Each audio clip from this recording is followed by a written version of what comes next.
I was arranging wildflowers in mason jars on my kitchen windowsill when Reed walked through my front door without knocking. 22 years old with his father's confident stride and his mother's entitled smirk. Behind him came Brinley, 20, filming herself for some social media nonsense, and Jasper, 18, already rolling his eyes at my quaint cottage aesthetic.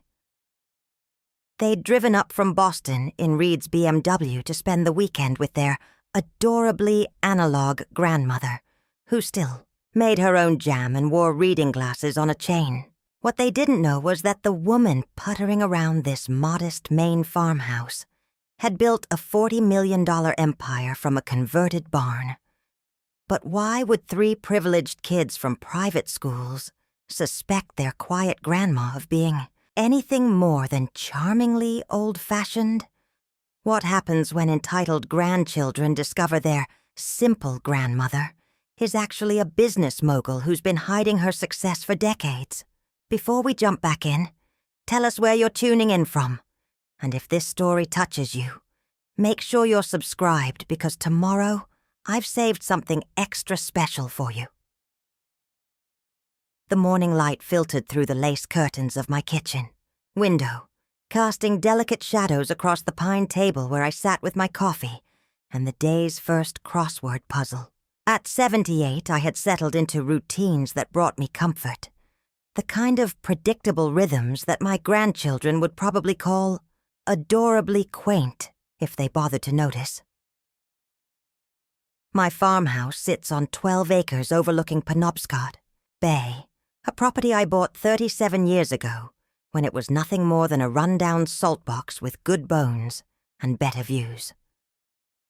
The realtor had warned me about the work it would need, the isolation, the harsh Maine winters. What he didn't know was that I'd already survived worse storms than any the Atlantic could throw at me. I reached for the leather-bound ledger beside my coffee cup, worn smooth from decades of handling, its pages yellowed with age. To anyone, glancing over it looked like a grandmother's recipe collection, perhaps a garden journal. The careful handwriting on the cover read, Iona's Kitchen Notes, in faded blue ink. But tucked between what appeared to be instructions for blueberry jam and notes about when to plant tomatoes were the real records of my life's work.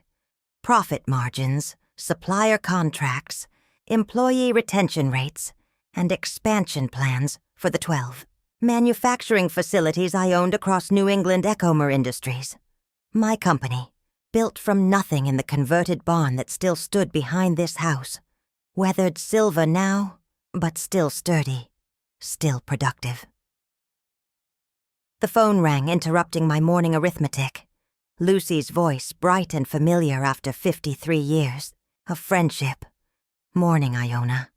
Tell me you saw the sunrise over the water today. Couldn't miss it if I tried, I replied, settling back in my chair. Pink as cotton candy and twice as pretty. You should have driven over. And interrupt your morning constitutional with that mysterious ledger of yours? Never. Lucy Renford knew me better than anyone alive. We'd met in 1971, when she was the new librarian in town, and I was a young widow trying to make sense of my husband's failing stationery store. She'd helped me write my first business loan application on the library's typewriter after hours, her nimble fingers translating my ambitious but poorly articulated dreams into the kind of language bankers understood. The grandchildren arrived yesterday, I said, turning a page in my ledger to review last quarter's sustainability reports. Ah, and how are the little princes and princess of privilege? I laughed despite myself. Lucy had never minced words, especially about family dynamics she considered unhealthy. Reed's explaining to me why my business model is fundamentally antiquated. Brinley's documenting my cottage-core aesthetic for her followers. And Jasper thinks I should be grateful he's teaching me about modern payment systems. Still, haven't told them? Why would I? They're so certain they understand the world. Let them learn. Through the kitchen window, I could see the barn in the distance. From here, it looked like any other outbuilding on a Maine farm. Weathered shingles, traditional post and beam construction, a red door that needed repainting. What you couldn't see from the house were the solar panels on the south-facing roof, the geothermal heating system, or the precision machinery humming quietly inside where my first employees still worked, crafting biodegradable packaging that would end up in stores from Portland to Miami. The barn held my favorite memories. Thomas and I had converted it ourselves in 1987, working evenings and weekends while I ran the stationery store during the day. He died before seeing what it would become, but he'd believed in the vision when sustainable packaging was still a fringe idea when most people threw away without thinking about where away actually was. I closed the ledger and walked to the window, remembering those early years, the long nights balancing books on this same kitchen table, the rejections from suppliers who didn't think a widow in rural Maine could make it in manufacturing, the first small contract with a local food co-op that barely covered materials but proved the concept could work. The sound of footsteps on the porch interrupted my reverie. Reed appeared first, stretching dramatically as if he'd conquered Everest, rather than simply woken up at 9:30. His Harvard Business School t-shirt was wrinkled, his hair artfully disheveled in that way that probably took 20 minutes to achieve. "Morning, Grandma Iona," he said, accepting the coffee I offered with the gracious condescension of someone doing me a favor. "I was thinking we could talk business today. You know, maybe I could give you some insights about scaling, operations, modern supply chain management, that sort of thing." Behind him, Brinley appeared with her phone already positioned for filming, her morning routine apparently requiring documentation for her followers. She wore what I assumed was expensive athleisure wear, the kind of perfectly coordinated outfit that suggested careful curation rather than actual exercise. "Oh my God, this morning light is perfect," she announced to her phone screen. "Good morning, beautiful humans. I'm currently at my grandmother's absolutely precious farmhouse in Maine. And can we just talk about this authentic, rustic energy? Like this is what cottagecore dreams are made of." Jasper shuffled in last, already scrolling through his phone, with the focused intensity of someone monitoring cryptocurrency markets or checking his social media metrics. At 18, he possessed that particular combination of genuine intelligence and absolute certainty that made conversation with him either fascinating or exhausting, depending on your patience level. "Your Wi-Fi is basically dial-up speed," he informed me without looking up. "And your payment systems are from like the Stone Age. Do you even accept Venmo? What about crypto? You're missing out on major efficiency gains." I poured more coffee, letting their observations wash over me like familiar music. Reed launched into an explanation of venture capital fundamentals that he'd clearly memorized from textbooks. Brinley continued her performance for her phone, describing my kitchen as utterly charming in its analog simplicity. Jasper muttered about the limitations of my technology, while simultaneously complaining that he couldn't get reliable cell service to monitor his positions. What struck me wasn't their individual criticisms. Each had a kernel of accuracy, but their absolute confidence that they understood my world better than I did. Reed assumed my business knowledge was limited to small-town retail. Brinley saw my lifestyle as performance art for social media consumption. Jasper treated my technology choices as evidence of incompetence rather than deliberate decisions. None of them asked about my work. None wondered why a widow in rural Maine could afford waterfront property and seemed comfortable in retirement. They saw what they expected to see: a quaint grandmother whose life had been simple, whose experiences had been limited, whose wisdom extended only to traditional domestic arts. You know, Grandma, Reed said, settling into what I recognized as his lecture voice. The 21st century economy is really about network effects and scalable business models. It's not enough to just make a good product anymore. You need to think about market penetration, customer acquisition costs, lifetime value optimization. I agreed, refilling his coffee cup. That sounds very modern. Exactly. Like, take my VC fund idea. We're not just investing money. We're providing strategic guidance to help startups achieve product-market fit and prepare for Series A funding rounds. I nodded thoughtfully, as if absorbing wisdom I'd never encountered before. Through the window, I could see Curtis Lewlin's pickup truck pulling into the barn's parking area. Curtis, my chief operating officer for the past 15 years, would be starting his day by reviewing production schedules for facilities in Vermont, New Hampshire, and Massachusetts. He'd probably laugh if he could hear Reed explaining basic business concepts to the woman who'd built a $40 million company while these children were learning to walk. That's fascinating, dear, I said. You must have learned so much. In school, Reed beamed, mistaking my genuine interest in his perspective for validation of his superior knowledge. Behind him, Brinley continued her documentation project, apparently finding endless content in my aesthetically authentic morning routine. The morning passed this way, my grandchildren generous with their expertise, patient with my apparent limitations, kind enough to share their sophisticated understanding of the modern world with someone clearly trapped in simpler times. I asked questions that encouraged them to expand on their theories, made observations that confirmed their assumptions about my experience, and generally played the role they'd cast me in perfectly. By afternoon, they'd settled into the comfortable rhythm of educating their grandmother. Reed had volunteered to review my basic financial situation and help me understand modern investment strategies. Brinley offered to optimize my social media presence and help me leverage authentic, rustic content for potential monetization. Jasper suggested updating my prehistoric payment systems and explained how I could enter the digital economy. Their generosity was touching, really. 3 young people willing to spend their weekend helping their technologically challenged, business-naive grandmother navigate the complexities of the modern world.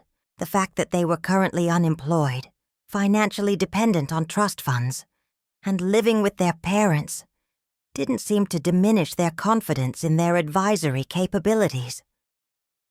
As the evening approached and they prepared for dinner at the local seafood restaurant, Reed's treat, he assured me, though I suspected the treat would ultimately be funded by Elodie's credit card. I stood again at my kitchen window, watching the sun set over Penobscot Bay. Tomorrow they'd return to Boston, secure in their understanding of our relationship. They'd probably tell their friends about their sweet but simple grandmother, maybe share some of Brinley's content about authentic Maine living, possibly laugh about Reed's patient explanations of basic business principles to someone who clearly needed the education. What they wouldn't know, driving south in Reed's BMW, was that the woman they'd spent the weekend educating would be back at her kitchen table Monday morning, reviewing expansion proposals for Ecomare Industries, analyzing market opportunities in biodegradable food packaging, and planning the sustainable manufacturing solutions that would define the next decade of environmental commerce.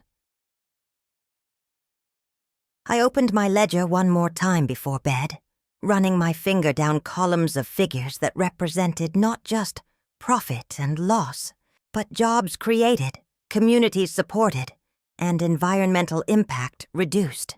37 years of building something meaningful from nothing more than conviction and determination. The phone rang again. Lucy, as predictable as sunrise. Well, how? Was the weekend with your business consultants? Educational, I replied. Very educational indeed. Sunday morning arrived with the kind of crystalline clarity that makes Maine coastlines famous. Air so clean, it seemed to ring like a bell, sunlight dancing across the bay in diamonds of reflected light. I was in my garden, deadheading the last of the summer roses when I heard Brinley's voice carrying across the yard. This is literally so aesthetic I can't even... She was saying to her phone, apparently filming another segment for her followers. Like, my grandmother is out here living her best cottagecore fantasy. And honestly, we should all be taking notes on this authentic, rustic lifestyle. I paused, pruning shears in hand, listening to her describe my morning routine as performance art. According to Brinley's narration, my garden represented intentional living and mindful cultivation practices. My simple cotton dress and sun hat became timeless fashion choices that transcend trend cycles. Even my practical work gloves were apparently giving major heritage vibes. Reed appeared on the porch, coffee mug in hand, surveying my property with the appraising eye of someone mentally cataloging assets. You know, Grandma, he called out. This place could be worth serious money if you developed it properly. Waterfront property in Maine is prime real estate. You could probably subdivide. These 12 acres build some luxury cabins. Maybe create a glamping experience for tourists. I straightened, brushing soil from my hands. I like it just the way it is, dear. But think about the revenue potential. Reed's business school training was showing, his voice taking on that lecturing tone I'd heard so often this weekend. You're sitting on a gold mine and just letting it appreciate slowly. That's not how you build wealth in the modern economy. Jasper emerged from behind the barn, where he'd been attempting to get better cell service. Speaking of the modern economy, he said, not bothering to look up from his phone. Your whole setup here is basically pre-digital. Like, I get that you're going for the whole authentic grandmother thing. But you're missing out on massive efficiency, gains. You could optimize everything. Payment systems, inventory management, customer relationship platforms. Customer relationships? I asked mildly, continuing my work among the roses. You know, like if you wanted to sell your jam or whatever. E-commerce, social media marketing, influencer partnerships. Brinley could probably help you build a brand around this whole rustic, aesthetic thing you've got going. Brinley lowered her phone momentarily. Oh my God, yes. We could totally create content around Grandma Iona's authentic Maine experience. Farm-to-table cooking videos, heritage crafting tutorials, maybe some wellness content about connecting with nature. You have such a pure, unfiltered vibe. People would eat it up. I bent to examine a particularly stubborn weed, using the movement to hide my expression. Unfiltered vibe, as if my life were a marketing strategy rather than 37 years of deliberate choices. The thing is, Reed continued, settling into a patio chair, as if preparing for a longer discourse. Success in today's economy requires scalability. You can't just do things the old-fashioned way and expect to compete. Take my VC fund concept. We're not just looking at individual businesses. We're identifying systemic opportunities for market disruption. What kind of businesses are you looking to disrupt? I asked, genuinely curious about his perspective. Well, like, sustainable packaging is huge right now. Everyone's trying to solve the plastic waste problem. But most of the solutions are either too expensive or don't actually work at scale. There's this massive market opportunity for someone who could crack the code on biodegradable materials that actually perform competitively with traditional plastics. I paused in my weeding. That sounds complicated. It is. That's why it requires serious capital and sophisticated understanding of supply chain logistics. You'd need manufacturing expertise, regulatory knowledge, distribution networks, the whole ecosystem. Most of the current players are either tiny startups with no business experience or huge corporations that are too slow to innovate. I murmured, pulling up another weed with perhaps more force than necessary. I suppose someone would need to really understand the manufacturing side of things. Exactly. And the regulatory environment is constantly changing. You need people who understand EPA requirements, state-level environmental regulations, international trade policies for sustainable materials. It's incredibly complex. Behind him, I noticed an old coffee mug sitting on the porch railing. White ceramic with a faded green logo that read, Ecomere Industries, Sustainable Solutions since 1987. Curtis must have left it there during one of his weekend visits. To Reed, if he noticed it at all, it would just be another random corporate promotional item, the kind of forgettable swag that accumulates in any household. What about you, Jasper? I asked, straightening again. What kind of business opportunities interest you? He glanced up from his phone with the expression of someone forced to explain something obvious to someone slow. Crypto, obviously. Traditional financial systems are basically obsolete.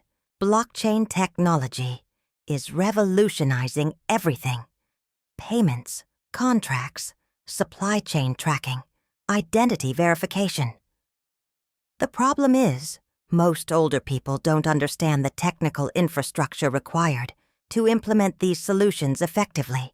I see. And you understand this infrastructure? I built a trading algorithm when I was 15 that generated 60% returns before the market correction. The issue wasn't the technology.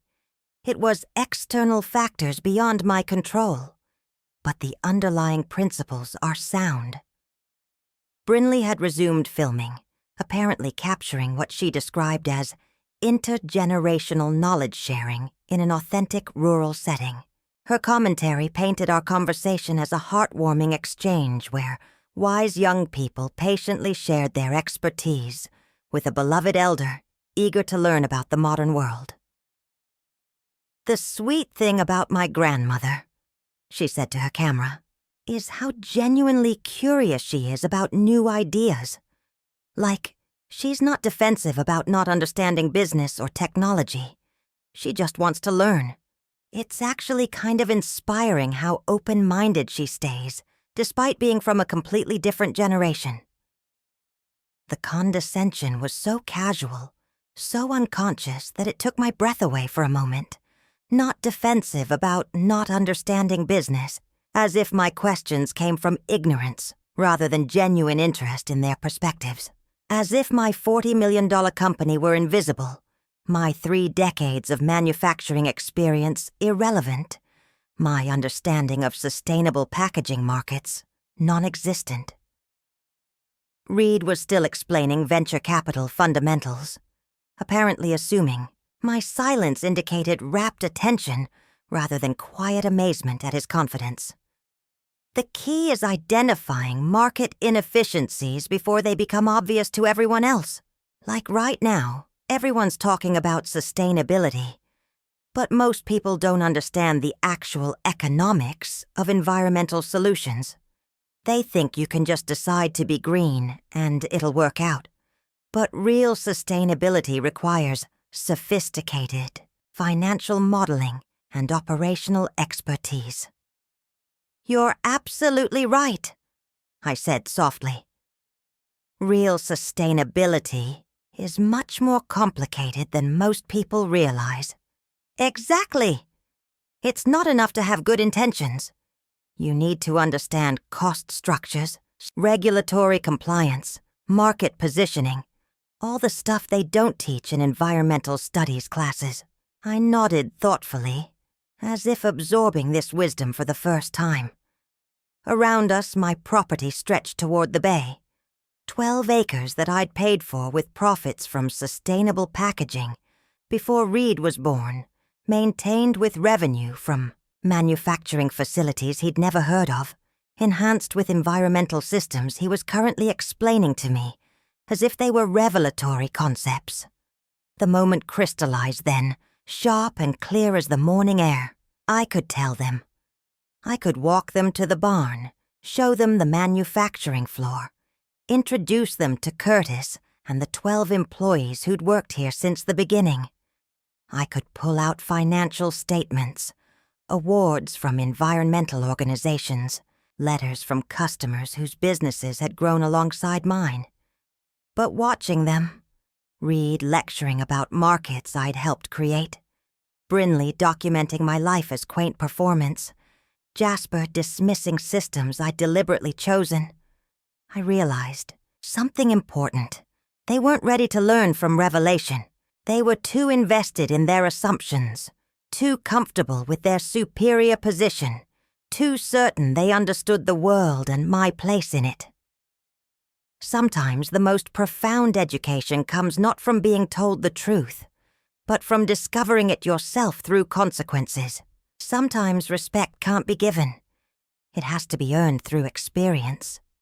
"Well," I said, gathering my gardening tools, "you've certainly given me a lot to think about. I appreciate you taking the time to explain these things to someone who's lived such a simple life." The irony was lost on them completely. Reed beamed at my gratitude. Brinley captured my humble acknowledgement for her content. Jasper nodded approvingly at my willingness to recognize my limitations.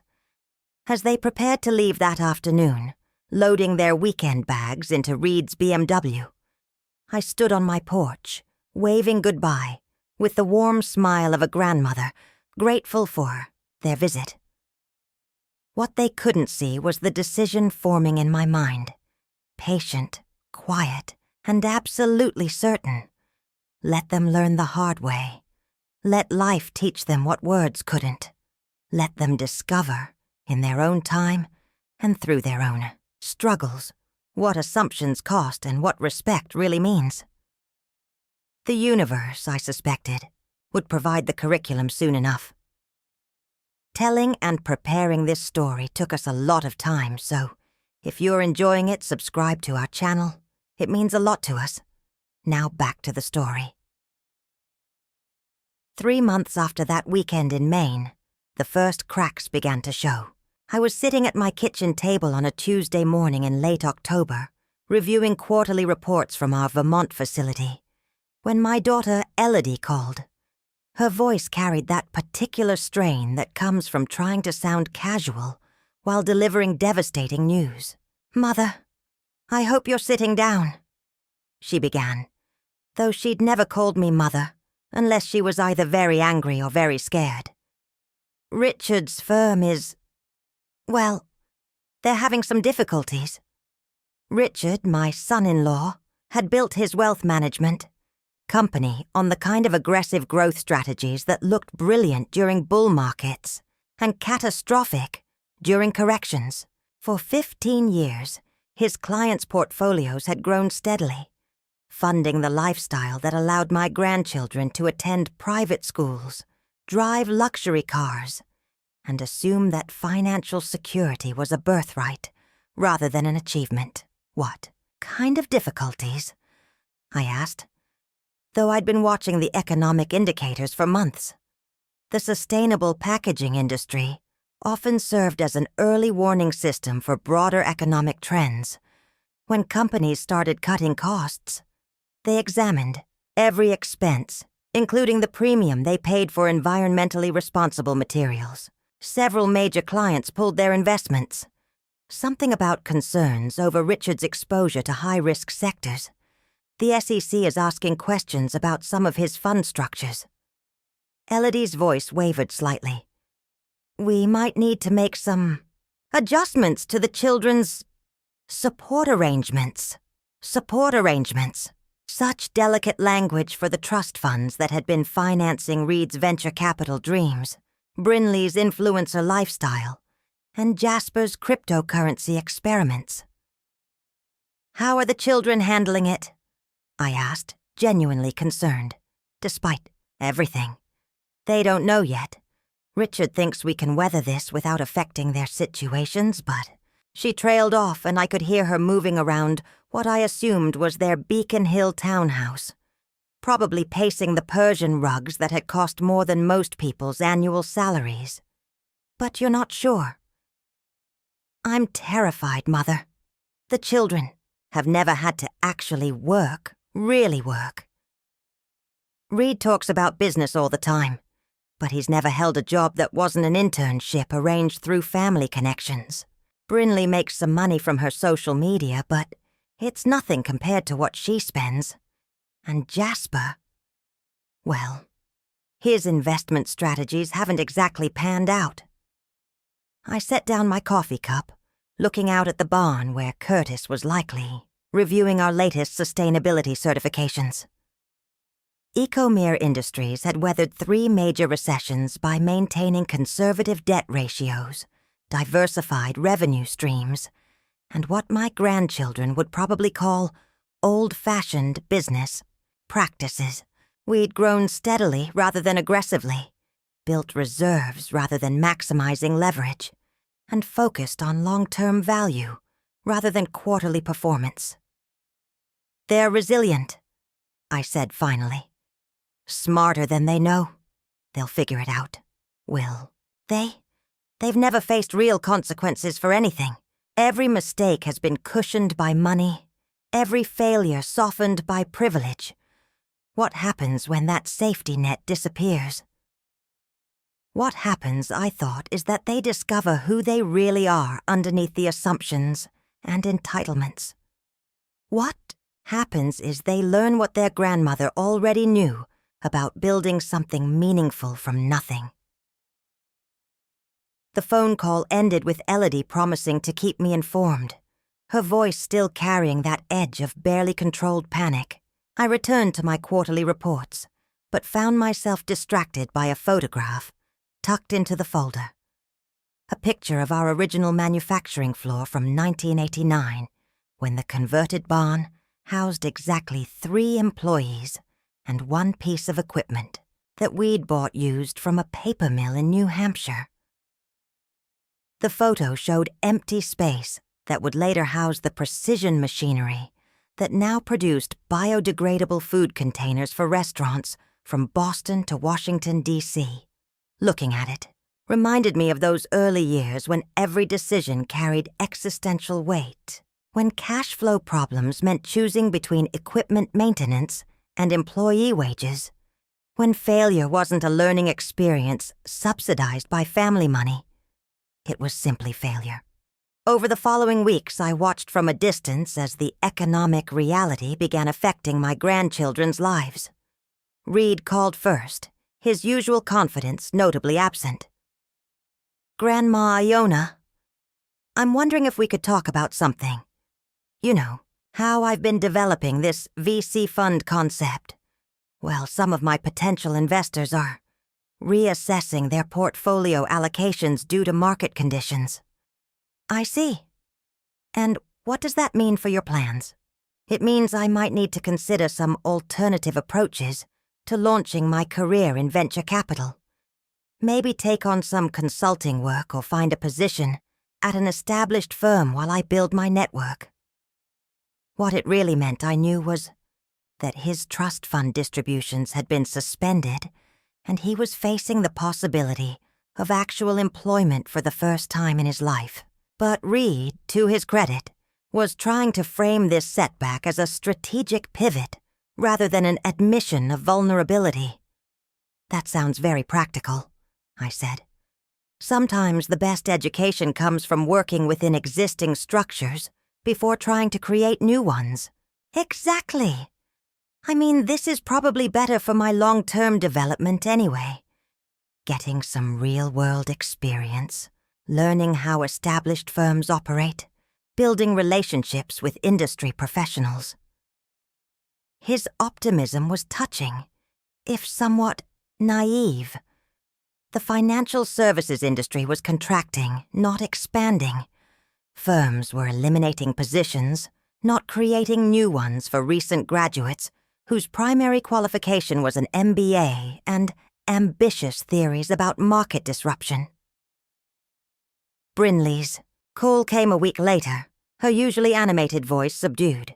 "Grandma Iona, I wanted to ask your advice about something. You've always been so good at, living simply and making things work with less." "What's troubling you, dear?" "Well, some of my brand partnerships are not renewing their contracts. Apparently, there's less budget for influencer marketing right now, and my engagement rates have been declining because the algorithm keeps changing." She paused, and I could hear her tapping something. Probably her phone screen, checking metrics even while discussing her problems. "I'm wondering if maybe I should think about other income streams. Maybe something more traditional. Traditional. Such a carefully chosen word from someone who'd spent the past year dismissing traditional approaches to everything. "What kind of traditional work interests you?" I asked. "I don't really know. I mean, I'm good at social media and marketing. But most companies want people with, actual experience in corporate environments. And I've never really had a regular job before." The vulnerability in her voice was heartbreaking. For all her surface confidence, Brinley was discovering that her carefully curated online persona didn't translate directly into marketable skills in a contracting economy. "You're creative and hardworking," I told her. "You understand how to communicate with people, how to present ideas effectively. Those are valuable skills in any context." "Do you really think so? Sometimes I feel like all I know how to do is, post pretty pictures and talk to a camera. Those skills required learning discipline, understanding your audience, developing a consistent voice. That's more than many people accomplish in traditional careers." I meant it too. Brinley's dismissive attitude toward my lifestyle had been grating. But her ability to build and maintain an online following demonstrated real capabilities that could be applied in numerous professional contexts. If she could overcome her assumptions about what constituted legitimate work. Jasper's situation became clear through Elodie rather than direct communication. "He lost everything," she told me during one of our increasingly frequent phone calls. "Every penny he'd invested in those cryptocurrency schemes. He keeps talking about market manipulation and regulatory interference, but the bottom line is, he's broke." "How is he handling it?" "Badly. He's holed up in his room, spending all day on his computer trying to find the next opportunity. Richard had to take away his credit cards because he was borrowing money to make increasingly desperate investments. At Twy, 18. Jasper was learning the hardest lesson of all. That intelligence without wisdom, knowledge without experience, and confidence without humility could be a dangerous combination. His technical skills were real, but his understanding of risk management and market psychology had been formed entirely in a consequence-free environment. By December, the full scope of Richard's financial troubles had become clear.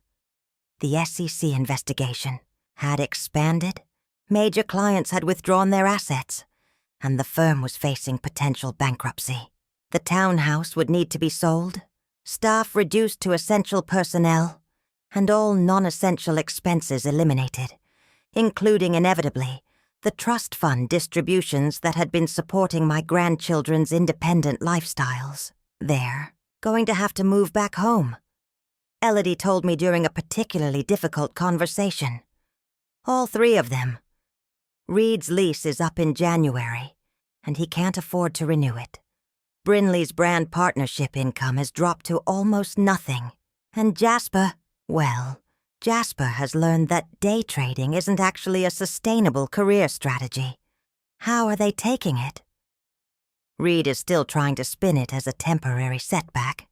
Brinley keeps talking about pivoting her content strategy, as if this is just another algorithm change. Jasper has become completely cynical about everything. He thinks the whole system is rigged and there's no point in trying to succeed through legitimate means. And what do you think? There was a long pause. I think I failed them, Mother. I gave them everything they wanted instead of teaching them how to earn what they needed. I cushioned every fall, solved every problem, removed every obstacle. They have no idea how to function in a world that doesn't automatically bend to their expectations. It was perhaps the most honest thing my daughter had ever said to me. Elodie had married into wealth, raised children in luxury, and genuinely believed that privilege was a form of protection rather than, potentially, a form of limitation.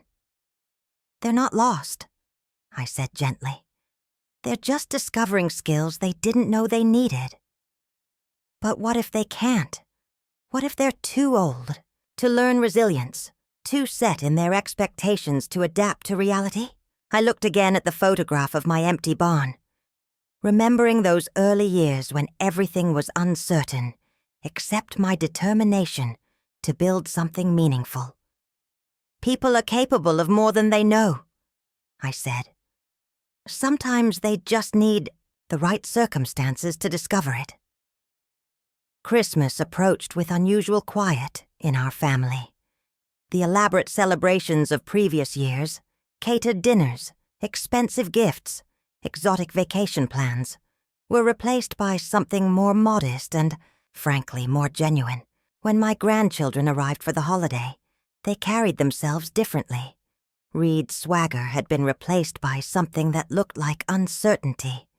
Brinley's constant documentation had given way to longer periods of quiet observation. Jasper's cynical dismissiveness had evolved into something more thoughtful, though no less guarded. They were beginning to change, though they didn't recognize it yet.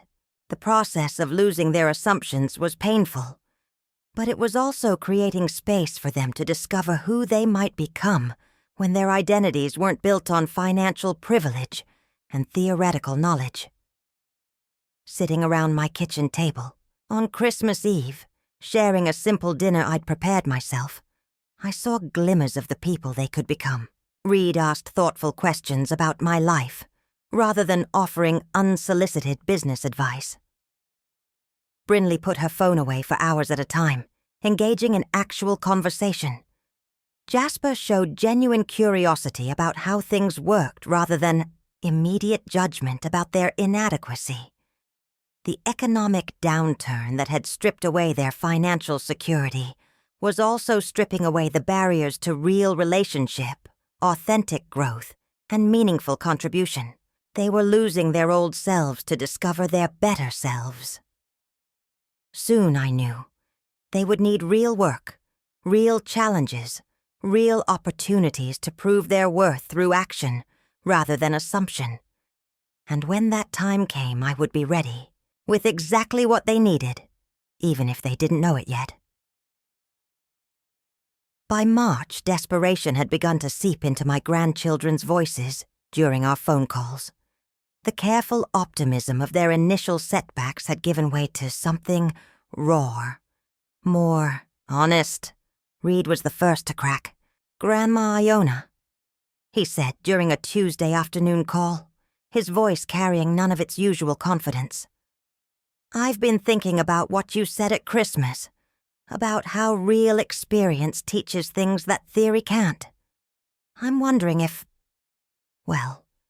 you might know of any opportunities up in Maine. Small companies, maybe. Places where someone could learn from the ground up."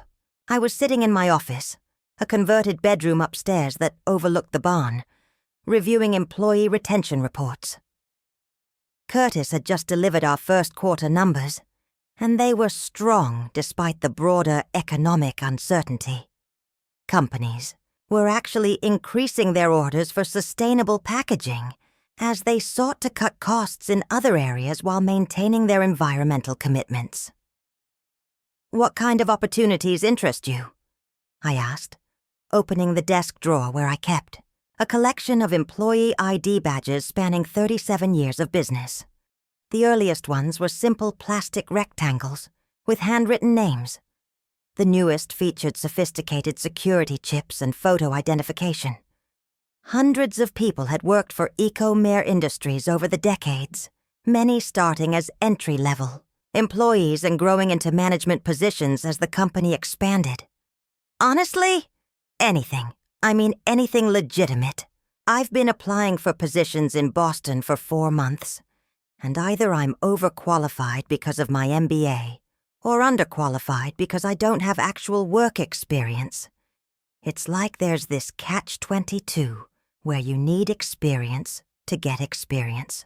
The frustration in his voice was genuine. Reed was discovering what millions of young people learned each year, that credentials and theoretical knowledge, while valuable, weren't substitutes for practical skills and proven reliability. "Have you considered manufacturing?" I asked casually, pulling out one of the older badges. A young woman named Sarah Chen, who'd started on our packaging line in 1995 and was now our Director of Quality Control. "Manufacturing? I suppose I never thought about it seriously. My focus has been more on the financial side of business development." Manufacturing teaches you how things actually work. Supply chains, production efficiency, quality control, employee management, all the fundamentals that financial theory builds on. There was a pause. Do you know anyone in manufacturing who might be hiring?" The question hung in the air between us. I could tell him right then. Explain that I owned one of the most successful sustainable packaging companies in New England, that I had 12 facilities and over 400 employees, that I'd been building the kind of business he'd lectured me about during that weekend last summer. Instead, I said, "Let me make some calls." Brinley's plea came 2 weeks later, framed as a request for advice but clearly seeking something more concrete. "Grandma Iona, I've been thinking about what you said about my communication skills being valuable in different contexts. Do you think there might be opportunities in Maine for someone with marketing experience? Maybe at local businesses that need help with social media or brand development?" I was in the barn when she called, watching our newest employee, a recent college graduate named Marcus, learn to operate the biodegradable film extrusion equipment. Marcus had started 3 weeks ago with a degree in environmental science and absolutely no manufacturing experience. Now he was troubleshooting machine calibrations and suggesting improvements to our quality control processes. "What kind of businesses are you thinking about?" I asked, leaning against a wall lined with awards from environmental organizations, trade associations, and business groups. Recognition that I'd never displayed in my house because I preferred to keep my 2 worlds separate. I don't know, honestly. Maybe companies that make things?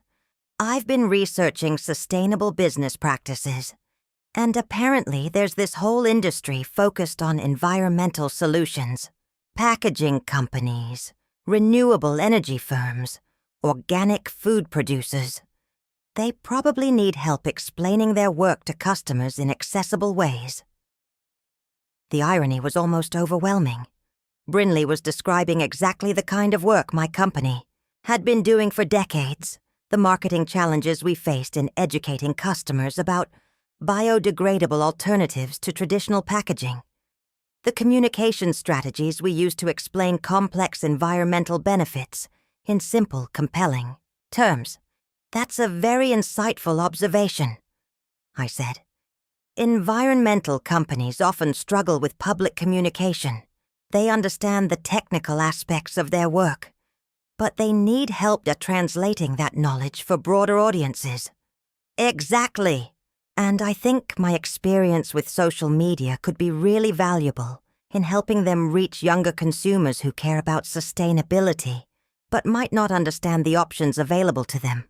For the first time in months, Brinley sounded genuinely excited about something beyond her own immediate problems. She was beginning to see how her skills might serve purposes larger than personal brand building. "Let me think about it," I said. "I might know some people who could use that kind of help." Jasper's approach was characteristically different, more direct, less diplomatic, and tinged with the kind of cynicism that often masks genuine vulnerability. "Grandma, I need to ask you something, and I want you to be honest with me," he said during a late-night call in early April. "Do you think I'm completely screwed?" I set down the technical manual I'd been reading, a detailed analysis of new biodegradable polymer formulations that might improve our next generation of food containers. "What makes you ask that?" "Because I'm 18. I have no college degree, no work experience, and my brilliant investment strategies have left me basically bankrupt. Meanwhile, everyone my age is posting about their internships at tech companies or their acceptance to prestigious universities. And I'm living in my parents' house trying to figure out if I should go to community college or just give up on having any kind of legitimate future." The raw honesty surprised me. Jasper had always hidden behind sarcasm and intellectual superiority, using cynicism as armor against anything that might challenge his sense of control. This was the first time I'd heard him express genuine uncertainty about himself. "You're 18, I said gently. "Most people your age are just beginning to discover what they're capable of." But I thought I was different. I thought I was smarter than everyone else, more sophisticated in my understanding of how systems work. Turns out I was just a privileged kid playing with money I didn't earn, making decisions without consequences until the consequences caught up with me. "And what do you think now?" "I think I need to learn how to actually do something useful, not just analyze or criticize or theorize, but actually contribute to something meaningful. The problem is, I don't know how to start, and I'm not sure anyone would trust me with real responsibilities after I've demonstrated such spectacular judgment failures." This was the Jasper I'd hoped existed beneath the arrogance. Intelligent, self-aware, and genuinely motivated to build something worthwhile. "Trust is earned through consistency over time," I said. "Small responsibilities handled well lead to larger ones. Everyone starts somewhere. Do you think there might be opportunities around Bellhaven? Places where someone could start over and learn how to be useful?" 3 grandchildren, 3 different approaches to the same fundamental need: real work, authentic challenges, and the opportunity to prove their worth through action rather than assumption. They were ready, finally, to learn what their grandmother could teach them, even if they didn't know yet what those lessons would entail. That weekend, Curtis and I had our monthly planning meeting in the Barnes conference room, a space that had once been a hayloft and now housed presentations to environmental organizations, client meetings, and strategic planning sessions. We were reviewing expansion possibilities for our Massachusetts facility when I mentioned my grandchildren's job searches. "The Reed kid who was lecturing you about venture capital?" Curtis asked, his weathered face creasing into something between amusement and skepticism. "He wants to work in manufacturing?" "He wants to work, period. The specifics are less important than the attitude adjustment. Curtis had been with me for 15 years, long enough to understand my philosophy about second chances and character. Development. He'd started as a factory foreman at a paper mill, worked his way up through operations management, and joined Eco-Mare when traditional manufacturing was consolidating and environmental solutions were still considered niche markets. What about the social media one? Brinley. She's actually developed some valuable skills, even if she doesn't recognize their broader applications yet. She understands audience engagement, brand consistency, visual communication. All things our marketing department could use. And the crypto genius, Jasper, 18, technically brilliant, completely lacking in practical experience or emotional maturity. But he's asking the right questions now. Curtis leaned back in his chair, considering. We've got 3 positions opening up. The packaging line, supervisor, is retiring in June. We'll need someone who can learn quality control processes and eventually train new employees. Marketing is expanding our educational outreach program. We need someone who can translate technical information for general audiences. And IT wants to upgrade our inventory management systems. We need someone who understands both technology and operations. Interesting coincidences, I said mildly. Yeah. Real interesting. Curtis's main accent always became more pronounced when he was amused. Course, family or not, they'd have to earn their positions like everyone else. No special treatment, no shortcuts, no tolerance for attitude problems. I wouldn't expect anything else. And they'd start at entry level, same as everyone. Prove themselves before taking on real responsibilities. That's exactly what they need. Curtis nodded slowly. Well then, guess we better start posting some job openings. The following Monday, I called each of my grandchildren separately. I've been making some inquiries, I told them, and there might be some opportunities available. A local company that makes sustainable packaging products. They're growing rapidly and looking for people who can learn quickly and work hard. Reed's response was immediate enthusiasm. Sustainable packaging? That's exactly the kind of industry I was telling you about last summer. Huge growth potential, environmental impact, complex supply chain challenges. What kind of position? Operations management trainee. You'd start by learning manufacturing, processes, quality control procedures, supply chain logistics, basic responsibilities with opportunities for advancement based on performance. That sounds perfect. When can I interview? Brinley was equally interested. A sustainable packaging company?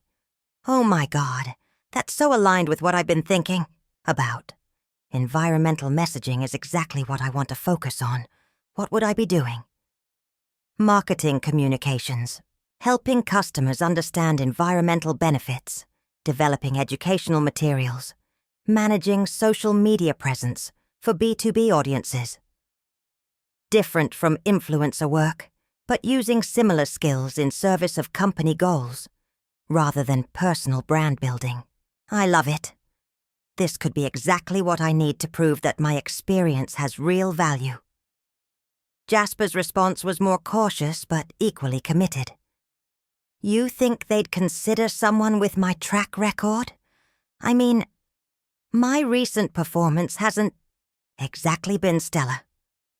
They're more interested in potential than past performance. It's a technology position, systems analysis, process optimization, inventory management upgrades. You'd be working with experienced operations people to understand how technical solutions serve practical business needs. That actually sounds fascinating, like applying technical knowledge to real-world problems instead of just theoretical speculation. Exactly. I scheduled their interviews for the following week, coordinating with Curtis to ensure they'd each meet with him separately, without knowing about the other's applications.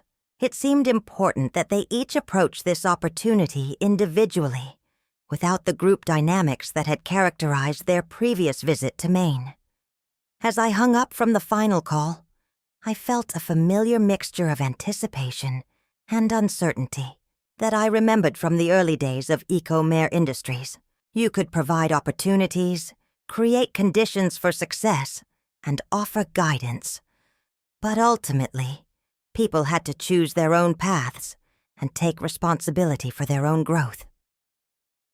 In 1 week, my grandchildren would walk into the barn, where I'd spent 37 years building something meaningful from nothing more than conviction and determination.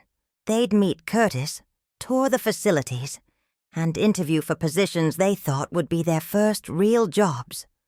What they wouldn't know, not yet, was that they'd be interviewing with their grandmother's chief operating officer, applying for positions at their grandmother's company, seeking opportunities to prove themselves in an industry their grandmother had helped create.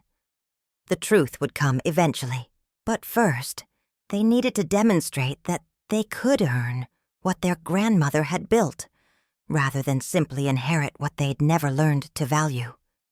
The education was about to begin in earnest.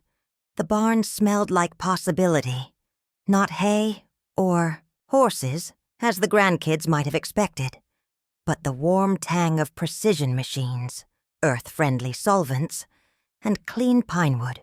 It was early April, and the air still carried a coastal chill. But inside Ecomare's main facility, the hum of productivity had already begun. Reed arrived first, 15 minutes early, wearing a pressed shirt and a self-assured expression that faltered the moment he stepped through the red barn doors. Gone were the aesthetic images he'd stored of this building, a quaint old structure barely suitable for storage. In its place was a sleek production floor, not modern in the cold, impersonal sense, but efficient, deliberate, quietly powerful. He stopped in the entranceway, unsure of what to say. No one greeted him with fanfare, no red carpet, only Curtis, clipboard in hand, glancing up from a row of tablets, monitoring batch progress. "You must be Reed." Curtis said Reed, smiled. Too wide, too polished. "That's me. I'm here for the management trainee role. Thank you for the opportunity." "Really?" Curtis studied him for a beat longer than polite. "We'll see how thankful you are after you spend a week on the floor." It wasn't a joke. It was an opening. Reed tried to nod confidently. "Right, of course." By 10, Brinley had arrived, phone nowhere in sight. For the first time in years, she'd left it in the car, a silent promise to herself to try. Actually try. She wore simple jeans and a recycled fiber sweater she'd bought off an eco-brand's clearance page, hoping to look the part of an environmental advocate rather than a discarded influencer. Curtis greeted her with the same blunt tone. "You're Brinley?" "I am. Reporting for duty," she said, her voice just a little too cheerful. He glanced down at the file in his hand, though he didn't need to. "You'll be with Isabel in marketing. We tell the truth around here. No spin. If you're here to make people feel good about buying junk, you won't last long." Brinley swallowed hard. "No spin. Got it. And Jasper. He arrived last. Of course he did. Unshaven, tired with a duffel bag of tangled chargers and notebooks. But unlike the others, he didn't try to impress. He didn't fake polish. He just looked around and said softly, 'This place is not what I expected.'" Curtis gave the faintest of smiles. "Good. Then we're off to a decent start." Each of them was given a plain work badge. No titles, no nameplates, no special accommodations. Their grandmother watched from the office, window upstairs, hidden behind UV filtering glass and decades of discipline. She did not intervene. Not yet. They had to earn their knowledge one shift at a time. But she wasn't prepared for what happened next. It was Jasper who found it. Not by accident, not really, but by curiosity. Assigned to IT infrastructure support, He'd been given limited access to Ecomare's legacy systems. After 3 days of inventory mapping and barcoding hardware, he'd come across a partitioned drive labeled Only. Archives, IK. He wasn't supposed to access it. The permissions were restricted. But curiosity, that old habit, was harder to shake than his past. He wrote a script, just a small one, non-destructive. Just peek. Inside were scanned letters, handwritten notes, and business records dating back to 1987. There were memos signed IK. Then increasingly formal documents, supplier negotiations, grant applications, founding papers for Ecomare Industries. Jasper's stomach clenched. He clicked through the records, from crude hand-drawn packaging designs to signed contracts with Whole Foods, REI, and even NASA for biodegradable aerospace food trays.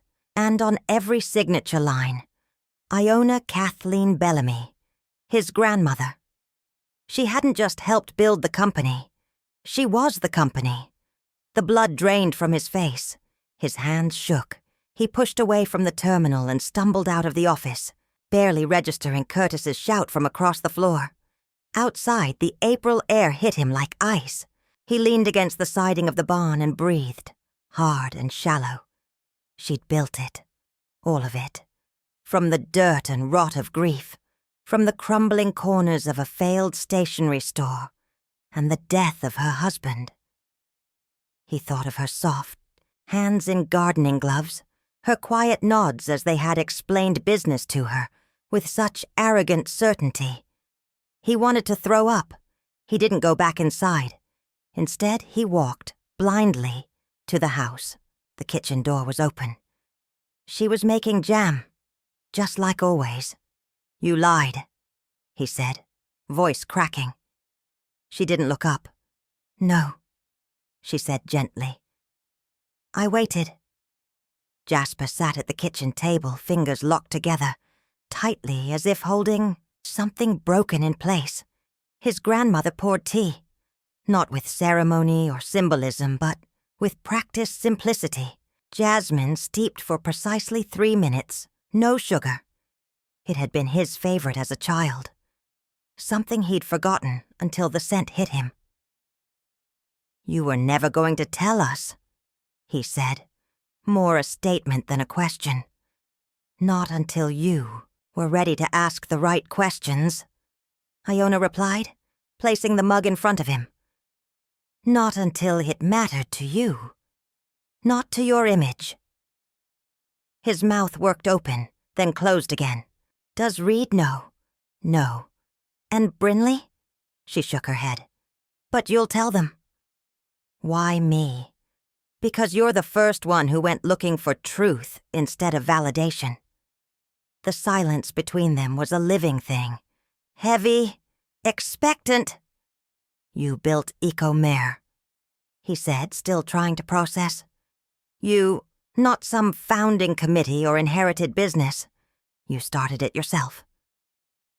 "In 1987, she said, sitting down across from him, with a borrowed $7,000 and a barn full of second-hand equipment. "But why hide it?" "I didn't hide it. I just didn't wave it in your faces." Her tone softened. "You each had to see the world through your own illusions first. Peel them away one layer at a time." Jasper looked down into the tea, as if answers might swirl to the surface. "Reed gave you lectures. Brinley turned you into content. I thought you were irrelevant." "I know." "And you let us." "I did." It hit him all at once, the precision of her plan, the moral clarity. Not vindictive, not bitter. Just surgical. Like a surgeon knowing the tumor must be felt, to be removed. She had let them underestimate her, because the lesson would only take root in the soil of their own failure. "You're terrifying," Jasper whispered. She smiled faintly. "That's one way to say thank you, when Jasper returned to the barn the next day. Something in his posture had changed. Curtis noticed first. He handed the boy a stack of operations manuals and pointed to the warehouse. But Jasper paused. "Can I talk to you?" he asked. Curtis set the clipboard down. "Shoot!" "Why didn't you tell us?" "About her." Curtis gave a wry smile. "Not my story to tell. But you've worked for her for, 15 years? She's your boss." Curtis leaned against the loading dock railing. "She's more than that. She's the reason my kids went to college. The reason this town still has a manufacturing job base. The reason this building exists." Jasper was quiet. "She let you come here blind on purpose," Curtis added. "Tough lesson, but the only kind that sticks sometimes." Jasper nodded. Then, "She's a genius." "Yeah," Curtis said. "But more than that, she's someone who knew that if she handed you truth before you earned it, you'd only mock it. You'd look at her success and think you were entitled to it." Jasper's jaw clenched. "I was." Curtis clapped him on the shoulder, hard. "Weren't the only one, kid." Brinley was next. It happened 3 days later, during a lunch break with Isabel from marketing. They were in the staff lounge eating sandwiches from the co-op down the road. Brinley was explaining a new strategy for a local PR push when Isabel chuckled. "You know, you sound a lot like Iona when she pitched Ecomere to the Maine Environmental Board in 1992. Brinley blinked. "Who?" "Iona. Your grandmother." The room tilted. Isabel kept talking, oblivious to the bomb she'd dropped. She stood in front of 12 men, all skeptics, and explained carbon-neutral logistics like it was a cooking recipe. Changed our whole funding trajectory. You didn't know? "I thought she tended gardens." Isabel stared at her. "She runs this company." Brinley stood abruptly. "Excuse me." Out in the hallway, she pulled out her phone instinctively, then stopped. For once, she didn't want to film it. She didn't want to shape it or spin it or stage it for a brand. She just wanted to understand it. Reed didn't notice the tension building around him. Not at first. He was thriving, or so he thought. Curtis had assigned him to work under production manager Talia Voss, a woman who wasted no words and tolerated zero inefficiency. For the first 2 weeks, she treated him no differently than any other trainee, perhaps even a little worse. And Reed, surprisingly, responded. He started arriving early. He stopped trying to name-drop his MBA coursework and instead asked quiet questions about machinery flow, waste stream separation, and worker incentives. By the 3rd week, he'd stayed after hours twice to help troubleshoot a packaging machine's feed calibration. There was grease under his nails. He hadn't worn a collared shirt in 10 days. Then, the email came. A standard company-wide message from Curtis announcing the 2025 Sustainability Impact Report had been accepted by the Governor's Office for the Maine Green Pioneer Citation, awarded to Ecomere's founder and CEO, Iona K. Bellamy. He stared at the name for a full minute. Read it again, blinking. Then slowly, carefully, he opened a browser tab and typed in Iona K. Bellamy Ecomere. The results hit him like a thunderclap. Interviews, panels, profiles in obscure but respected green manufacturing journals, a 2021 keynote address at an international circular economy summit in Stockholm, financial audits, trade publications calling her a rare hybrid of industrialist and environmentalist, and the photograph, her standing in front of the barn, next to Curtis, surrounded by smiling employees. His jaw tightened. He clicked open his resume, scrolled to the section where he'd outlined mentorship of small business family member, offering modern insights and economic planning. The Shame was so total it nearly choked him. Reed stood, marched out of the break room. He didn't go to the barn. He didn't even go to his car. He went straight to the cottage, walked up the steps, and knocked once. Loudly. Leona opened the door. He stared at her like he'd never seen her before. "You built it," he said, voice hoarse. She said nothing. "You let me lecture you." "Yes." "You let me help you." "You offered," she said gently. "I let you try." He shook his head, somewhere between disbelief and fury. "Why would you let me be that arrogant? Why wouldn't you shut me down?" "Would you have listened?"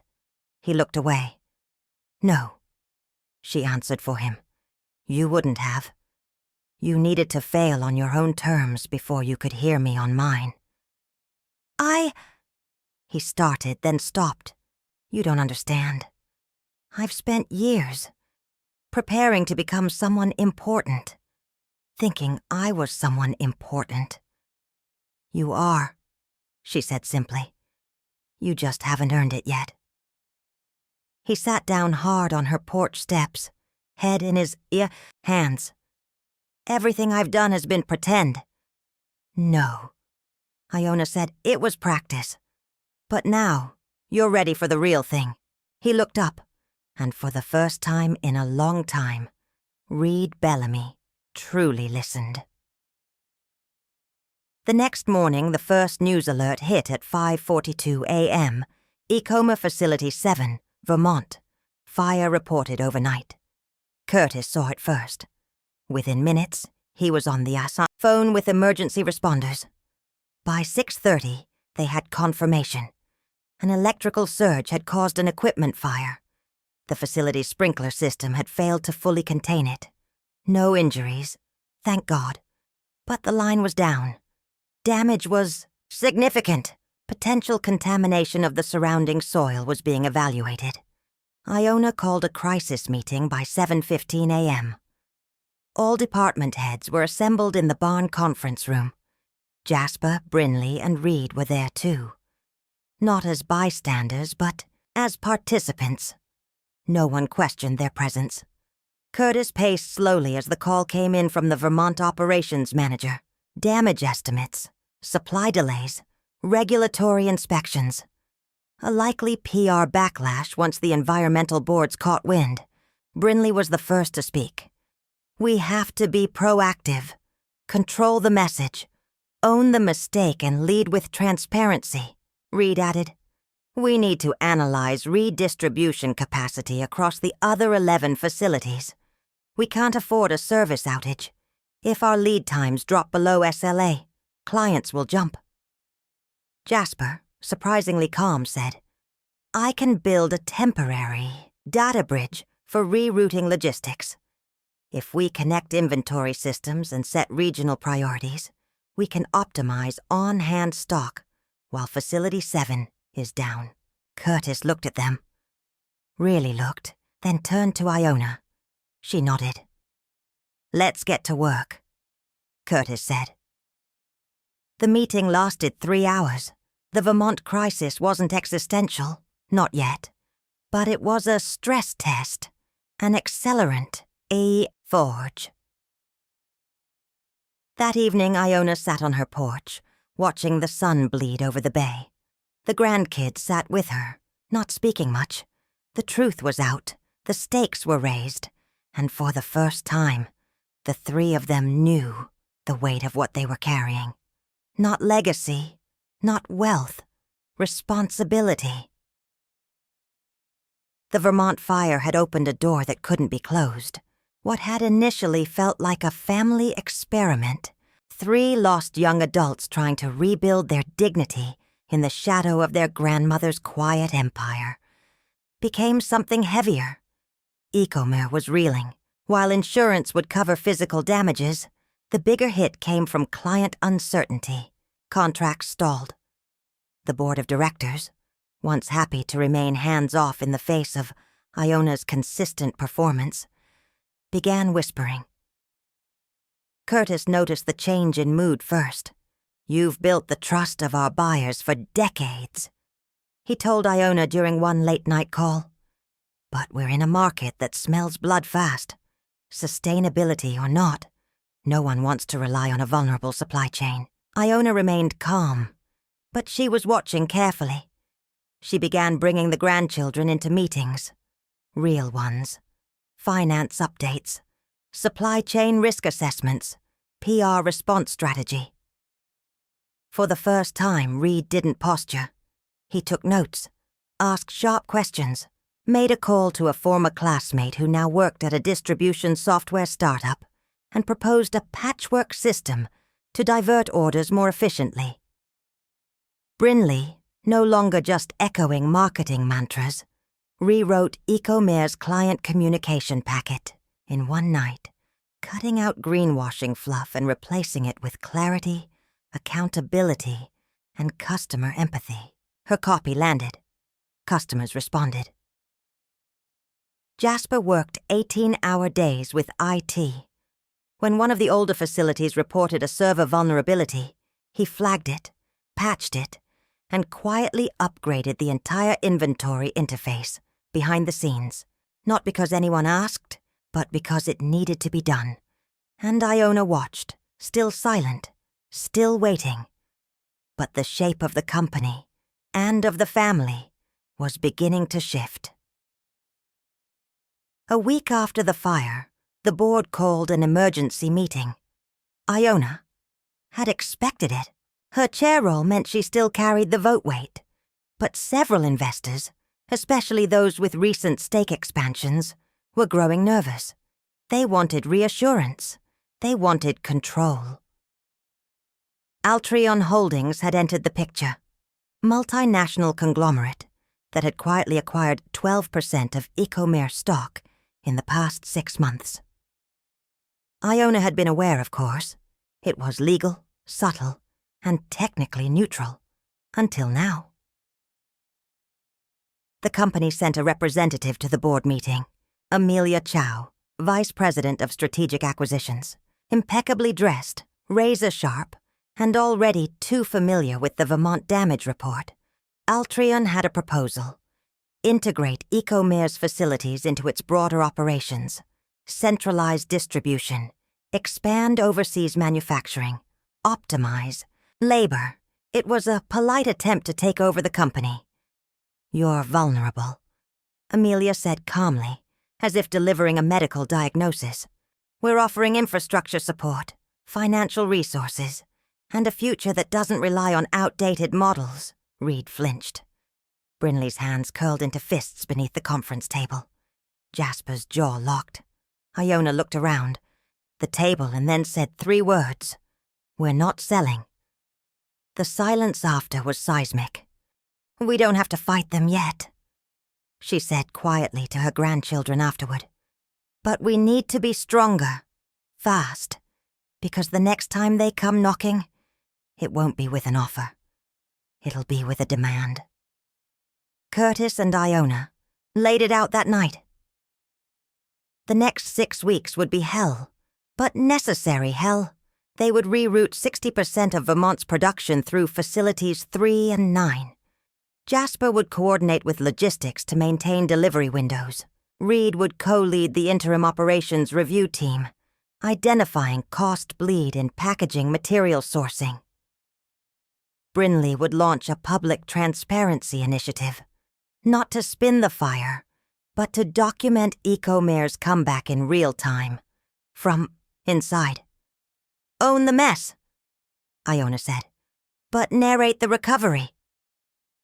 In the middle of the planning, Reed quietly asked, Are we trying to hold Altreon off forever? Iona looked at him evenly. We're not trying to hold them off. We're going to beat them. And if we don't, she stood up and went to the window, then they'll take everything we've built and drain the soul out of it. The burn plan wasn't just about logistics. It was about grit, about daring the storm to come harder, about building pressure that either crushes you or forges something new. Reed didn't ask again. As they dug deeper, skeletons emerged. Not illegal, not unethical, but compromises. Back in 2005, Iona had taken a cash infusion from a silent investor to avoid closing 2 underperforming plants during the financial crisis. That investor? A holding group partially managed by Altreon. The terms had been clean, no influence, no equity control. But the paper trail had allowed Altreon to quietly build its stake. Enough to mount a proxy fight if it could sway smaller shareholders. Jasper uncovered this, accidentally, while tracing financial documents for the Vermont audit. He came to her, pale and quiet. "Did you know they were already inside?" "I suspected," Iona said, "but I didn't think they'd move so soon." Reed was furious. "We've been preparing to resist an outside threat, not a cancer we already fed." But Brinley saw it differently. "This isn't about exposing the past," she said. "It's about learning from it. Grandma saved hundreds of jobs with that deal, and now we have to save the company she preserved." Iona didn't apologize. She didn't defend herself. "I've made hard decisions," she said, "and you'll have to make harder ones before this is over." The 3 grandchildren didn't sleep much. They worked. They met quietly after hours in the barn, at Iona's kitchen table, at the local diner over too much coffee. They argued. They plotted. They learned. Reed created a Vermont continuity plan and pitched it to Curtis like any other junior manager would. No expectation of privilege, no assumption of brilliance, just grit. Brinley used her own fading influencer account. To speak plainly, no filters, no aesthetics, just a young woman talking about sustainability, risk, and rebuilding. The videos went viral, not because they were flashy, but because they were honest. Jasper proposed an AI-integrated monitoring system to reduce downtime in packaging lines by 15%. When Curtis raised an eyebrow at the cost, Jasper replied, "We'll test it on Facility 2. If it works, we roll it out. If not, you can fire me." Iona said nothing to them directly during those weeks, but one morning they found 3 things taped to the barn's inside wall. A note in Iona's handwriting. "Earn every hour you're paid for."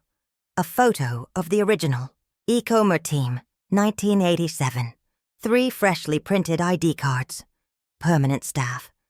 April ended with a sunrise over Penobscot Bay that looked like fire on glass. They had survived the quarter. Clients hadn't fled. The board had calmed, for now. The Vermont rebuild was underway. Altreon had fallen silent.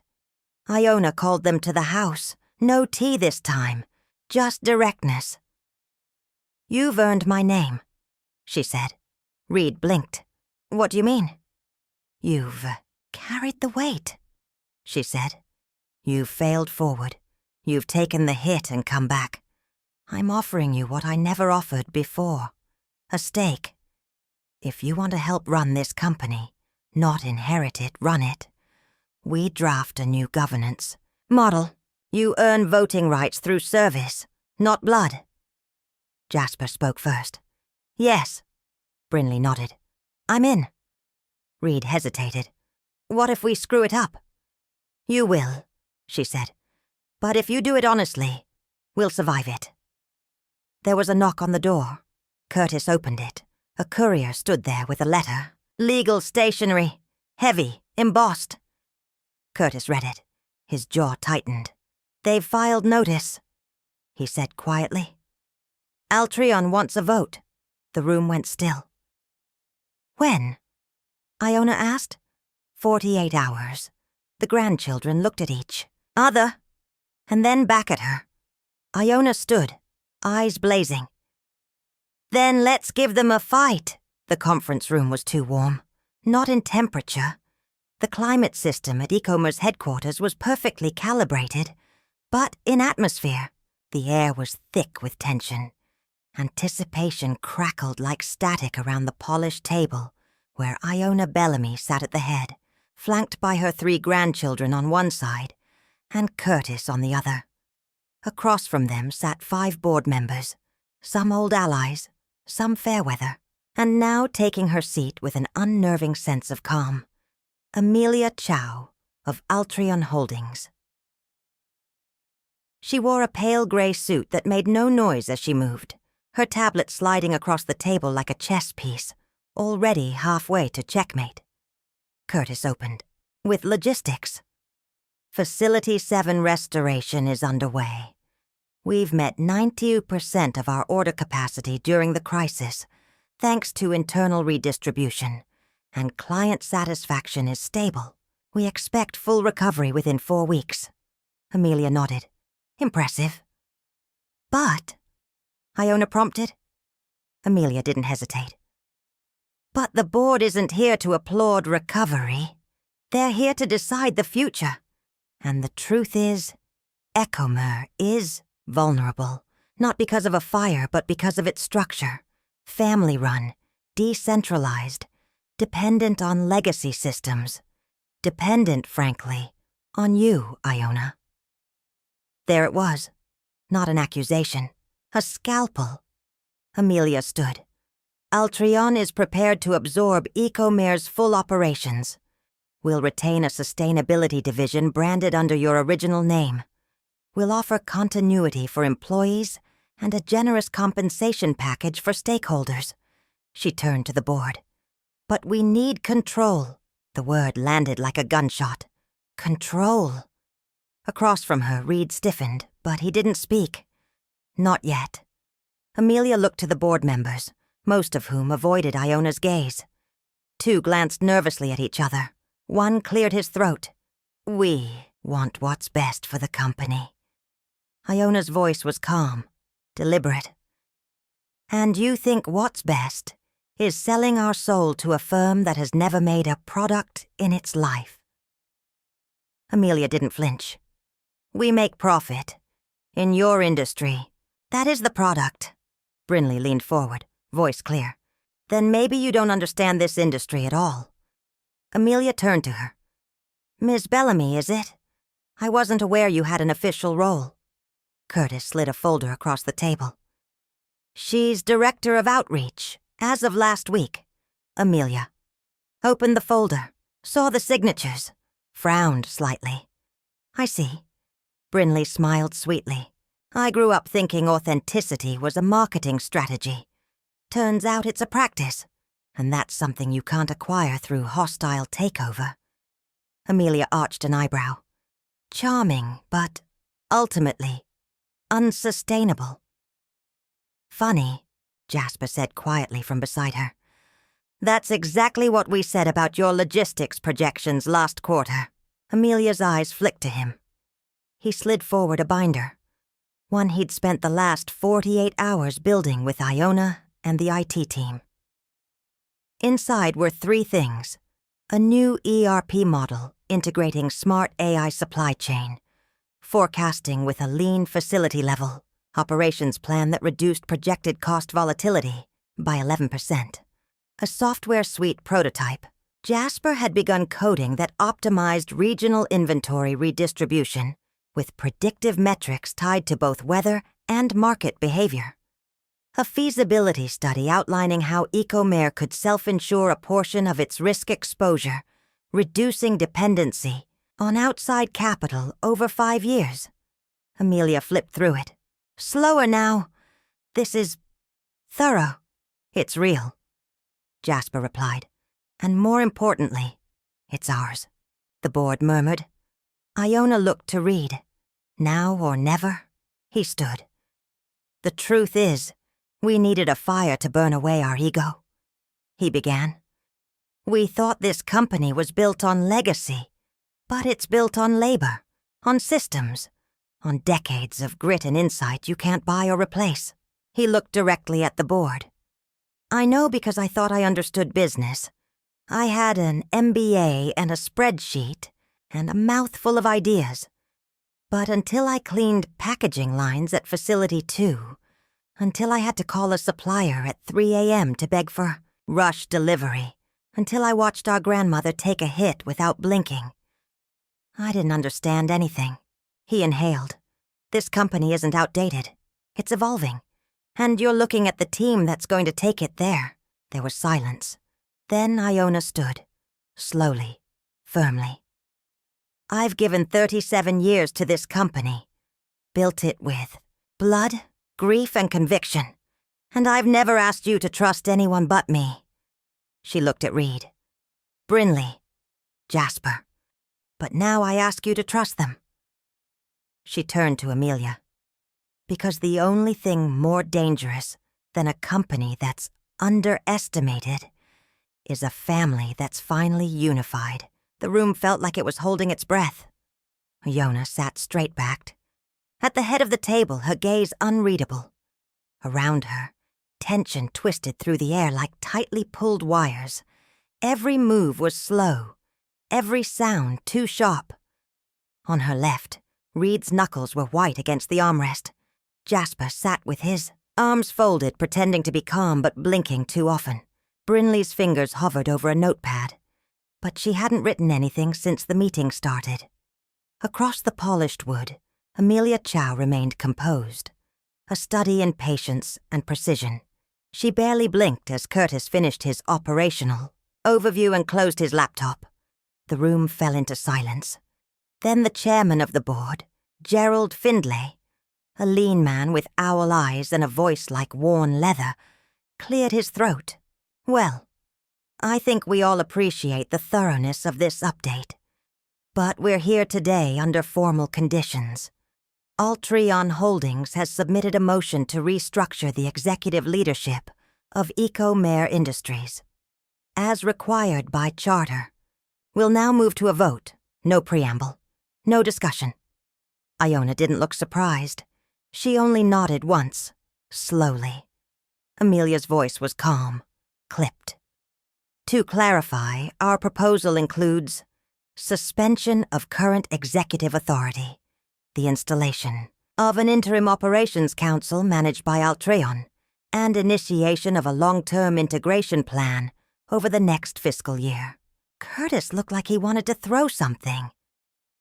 We just survived a major disruption and increased efficiency during the most vulnerable quarter in company history, he said, voice sharp.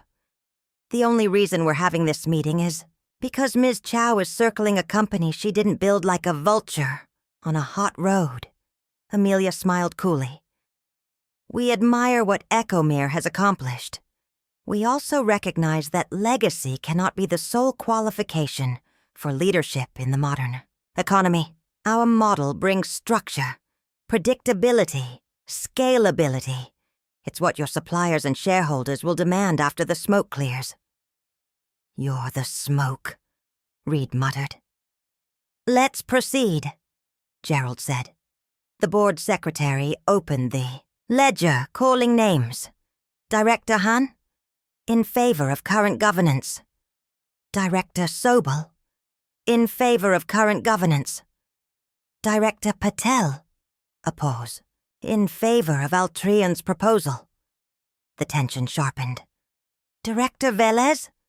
In favor of current governance. 3-1. Then, Director Ames? All eyes turned. Harold Ames was 73, a former EPA compliance lawyer who had served on the board for nearly 2 decades. His gray mustache twitched as he adjusted his glasses, scanning a paper Amelia had placed in front of him just 20 minutes earlier. It was no doubt a spreadsheet full of future projections, glossy renderings of optimized supply chains, promises of return on investment. I vote in favor of Altreon's proposal, he said finally. The air dropped 10 degrees. Curtis sucked in a breath. Harold. I don't make decisions based on nostalgia, Ames said quickly, eyes avoiding Iona's. We're not running a monument to sentiment. We're a business. The secretary nodded, tallying. Vote is now 3-2. with one abstention pending. "Abstention?" Iona asked. "Who?" The secretary turned a page in the ledger. Per the charter amendment from May 2005, a 4.2% proxy vote remains in escrow. In the event of an executive leadership dispute, that vote defaults to the designated contingent stakeholder. The room froze. Iona's eyes narrowed. That vote was issued during a temporary liquidity freeze. It was held by a neutral third party. No strategic rights were granted. "That is correct," Amelia said, standing slowly. "But I'm pleased to inform you, effective this morning, Altreon Holdings has purchased that escrowed equity and now holds that 4.2%. There was a beat of stunned silence. "What?" Jasper's voice cracked with disbelief. "That's grandmother's contingency clause. It was never meant for—" "I'm aware," Amelia said smoothly. "But your grandmother's legal advisors failed to anticipate that the third-party fund holding the vote would need to sell off dormant assets to cover a pending merger. We acquired the vote yesterday, which, under board charter rules, gives Altreon a total of 16.2% voting authority." "No," Brinley whispered. "No way. That vote doesn't come with executive power." "In this specific clause," Amelia said, tapping her copy of the charter. "It does." Curtis stood up. "That's a loophole." "It's law." The room went deathly quiet. The secretary cleared his throat. "By current count, the vote is 3 for current governance, 3 in favor of Altreon, with one final vote remaining. The proxy, now held by Altreon Holdings." He turned to Amelia. She didn't blink. "We vote in favor of restructuring," she said. "Effective immediately." Reed rose to his feet. "You can't do this." "I just did." "You think you can walk in here, buy a few dusty contracts, and hijack 37 years of work?" Jasper's voice cracked. "You've read the spreadsheets, not the story." "You're mistaking narrative for stability," Amelia replied coolly. "A narrative doesn't protect shareholder value." Brinley's voice was steady. "This company doesn't have a brand without the story." Amelia turned to Iona. "You've done impressive work, and it will be preserved as part of our heritage portfolio. But the leadership baton must pass, and not through inheritance, through strategy." Iona stood slowly, her face like granite. "You believe control is what builds a company, but you're wrong. Vision does, and sacrifice, and unbreakable values." Amelia didn't respond. Iona walked to the window, looking out at the barn that had housed her first machine, her first employee, her first sleepless night, wondering if she'd be able to make payroll. Then she turned to the board. "I acknowledge the vote. I do not accept its legitimacy, but I will honor its result. Effective immediately, I resign as CEO of Ecomere Industries." "Grandma," Brinley started, but Iona raised a hand. "No, this is your moment now." She looked to each of them. "Reed, Jasper, Brinley. I've done what I could. And now, whether this company survives, whether it remains ours, is up to you." She picked up her coffee mug, calmly placed the lid on it. Then, without another word, she walked out. The door shut behind her with a click that sounded like the end of an era. The silence that followed her departure was absolute. Amelia Chow didn't move. The board members stared down at their hands or shuffled papers, murmuring their thanks to Iona's retreating back like mourners at a funeral no one wanted to attend. And Reed stood motionless at the far end of the conference room. The blood drained from his face. His eyes hadn't left the door. He looked as though someone had just ripped a map from his hands and replaced it with a blindfold. Curtis was the first. To break! He slammed his hand on the table, not in a fit of rage, but in defiance, like a judge's gavel, pounding out a protest. "You don't understand what you've done," he said, his voice low, rough. Amelia finally looked up. "On the contrary," she said. "I understand exactly. We've removed a founder past her prime and positioned Ecomare for long-term competitiveness." "No," Curtis said. "You've stolen something that can't be bought, but you'll learn that the hard way." He pushed back his chair and walked out without another word. Brinley rose next, her hands trembling as she gathered her notebook. "You think this is a win," she whispered, "but all you've done is break the spine of something sacred." She didn't wait for a response. She followed Curtis out. Jasper turned last to Amelia. "You may have taken the title," he said, "but you'll never have the company, not really." Then he was gone. Only Reed remained, still staring at the door.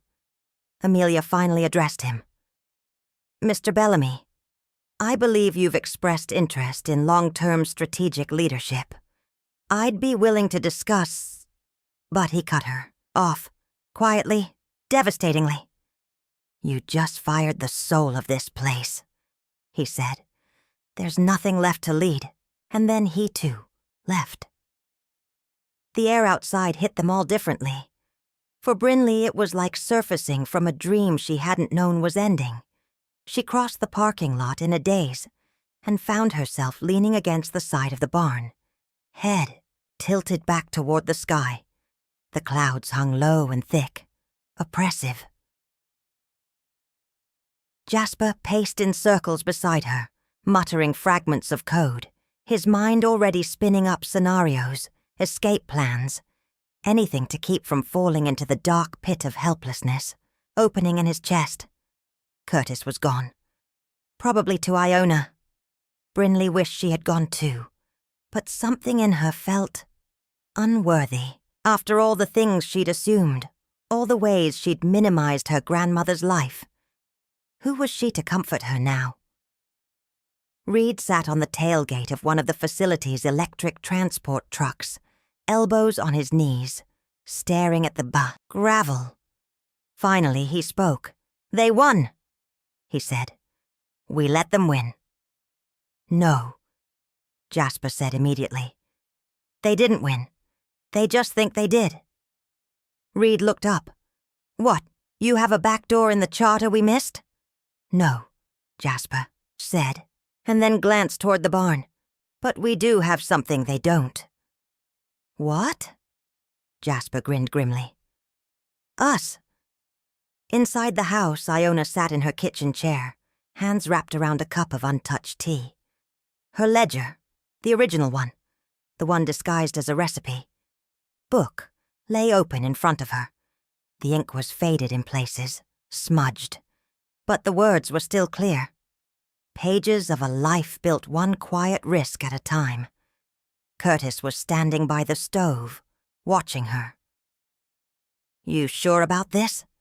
he asked. "No," she admitted. "But I'm sure they need to do this without me." He rubbed a hand over his face. "That vote, it was rigged from the start. Amelia was never here to negotiate. She came to gut it." "I know," Iona said. "So what now?" She closed the ledger, looked up. "Now?" she said. "Now we let the children grow teeth." Curtis smiled, but it didn't reach his eyes. "They're angry," he said. "They're supposed to be." That night the barn was quiet, but not empty. Brinley unlocked the door with the new key Curtis had given her months ago. She hadn't even remembered it was on her keychain until she felt it digging into her palm. Inside, the lights flickered, on in stages. Rows of quiet machinery, the hum of servers in the IT annex, the soft whir of a fan somewhere deep in the ventilation system. She found Reed already inside, standing by the break room coffee machine like a ghost in his own body. "You couldn't sleep either?" she asked. He shook his head. I keep replaying. The vote in my head. Every angle, every move. We could have seen it coming. No, she said gently. We couldn't. Because we didn't think like predators.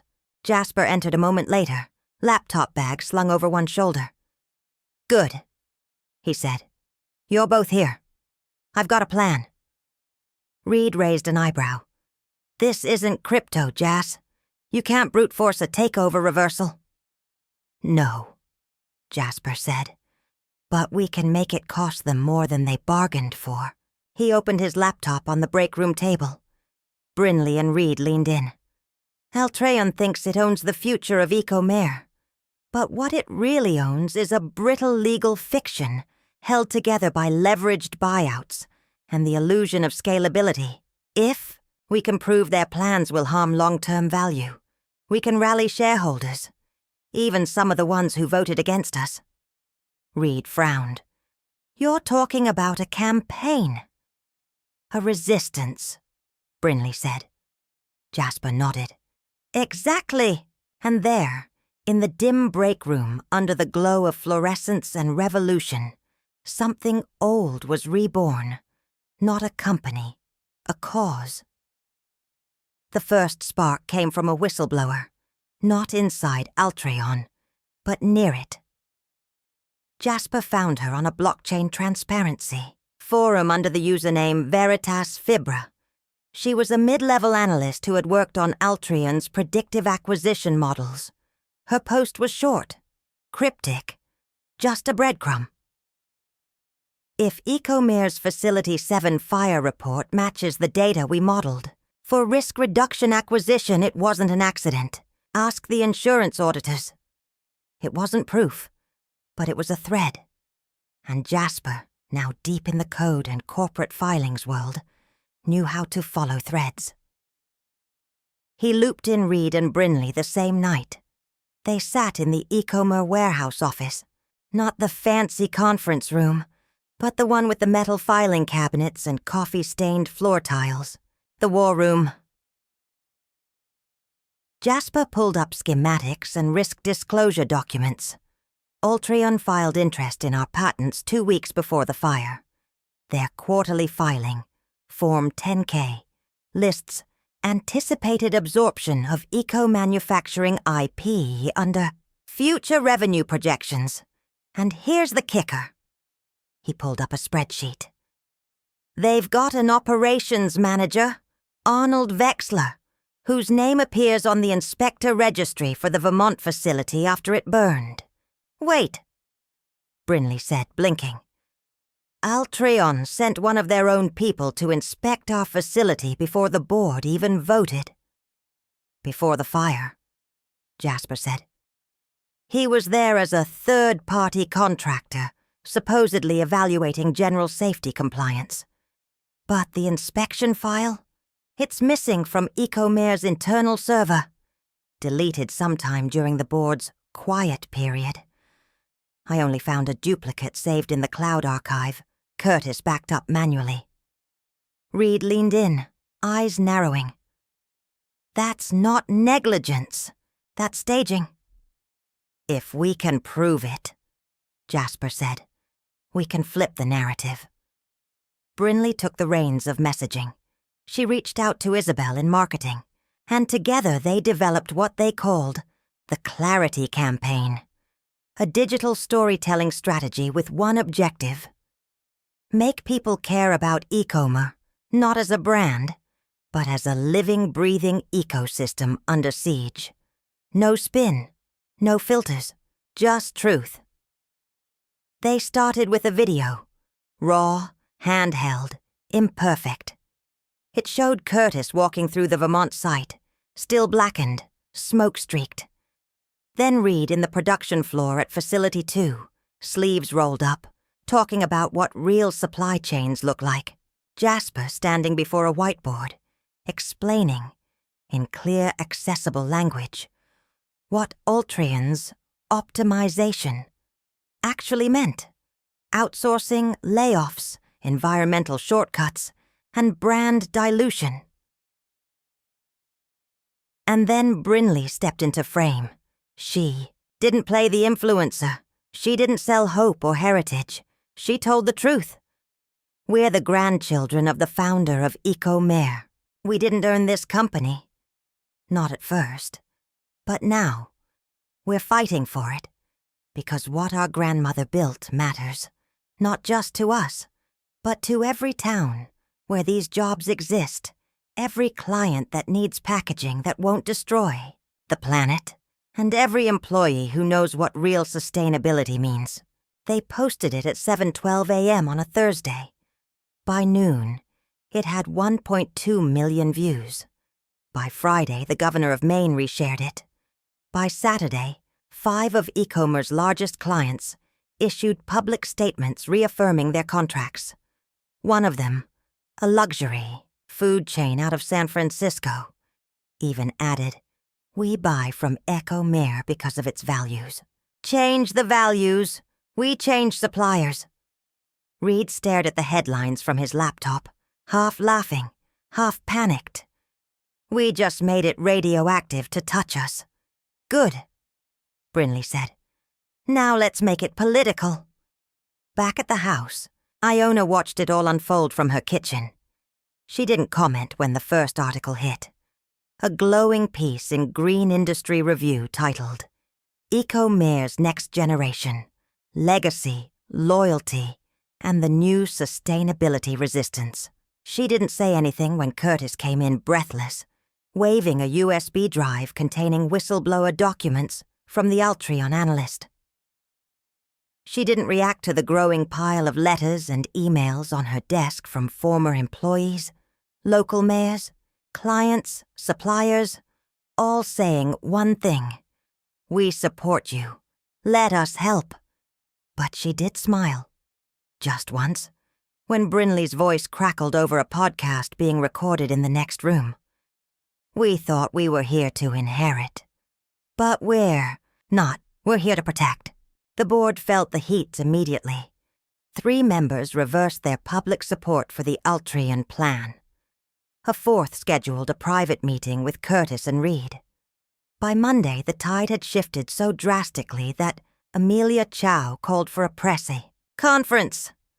We're losing our grip, Reed said, watching the livestream thumbnail pop up on his screen.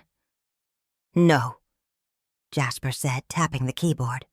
We're watching a cornered wolf snarl before it runs. Amelia took the podium in New York, with the Altreon logo behind her. Her speech was short, clinical.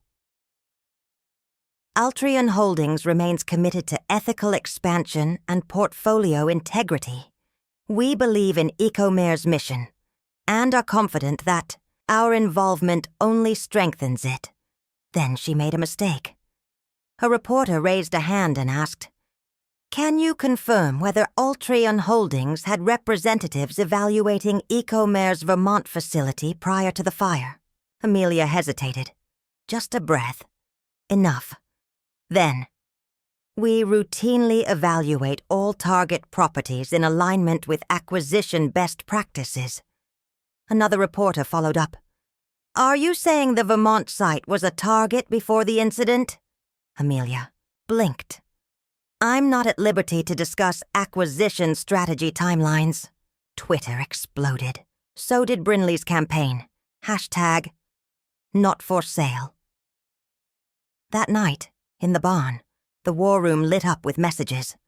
Curtis slammed his phone down. Board's calling an emergency vote. Amelia's made too much noise. They want her out. They want you back. Iona, who had stayed mostly silent through the weeks of campaigning, looked up from the table. No, she said. No, Reed echoed. I won't return as CEO, she said. Not now. That fight belongs to you. Curtis looked stunned. But you're the reason they're calling this vote. You're the reason the company held. No, Iona said softly. You are. They are. She turned to her grandchildren. I spent my life building this company, but I can't protect it forever. What matters now is that the soul of it survives. She reached into her leather ledger and pulled out 3 slips of paper. They were signed in ink. Legal voting shares, equal, each one. Directorship, she said. Permanent, binding, you've earned it. Now go finish this. At dawn, the Grandkids drove together to the facility's conference hall. Reed in a borrowed Ecomer windbreaker. Brinley with her notes, her camera, not for performance, but for truth. Jasper holding the digital files, the models, the proof. The room filled slowly. The board took their places, and Iona, she stood outside by the barn, holding a mug of jasmine tea.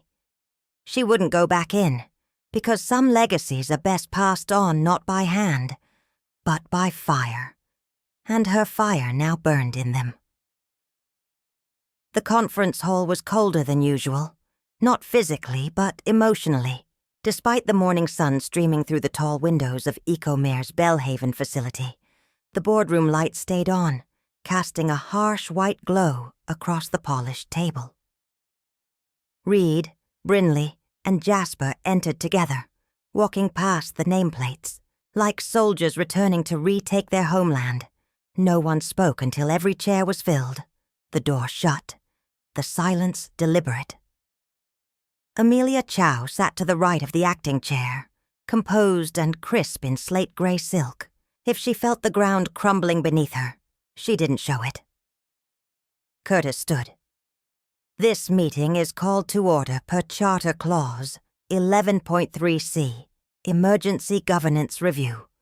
The purpose is to consider a vote of no confidence in Altreon Holdings, provisional leadership appointment, and to determine a permanent executive succession strategy.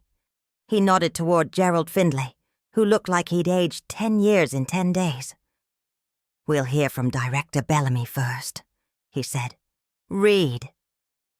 Reed stood, taller than before, less like a boy playing at authority, more like a man forged by mistakes. My grandmother built Ecomare, to be honest, sustainable and human, he began. We forgot that. I forgot that. When Altreon took control, it wasn't just a hostile acquisition. It was a hostile rewriting of our values. But we're not just fighting over revenue. We're fighting over identity. He turned to the board. You've seen the damage, the political fallout, the client reaction. You've seen that sustainability isn't just a market.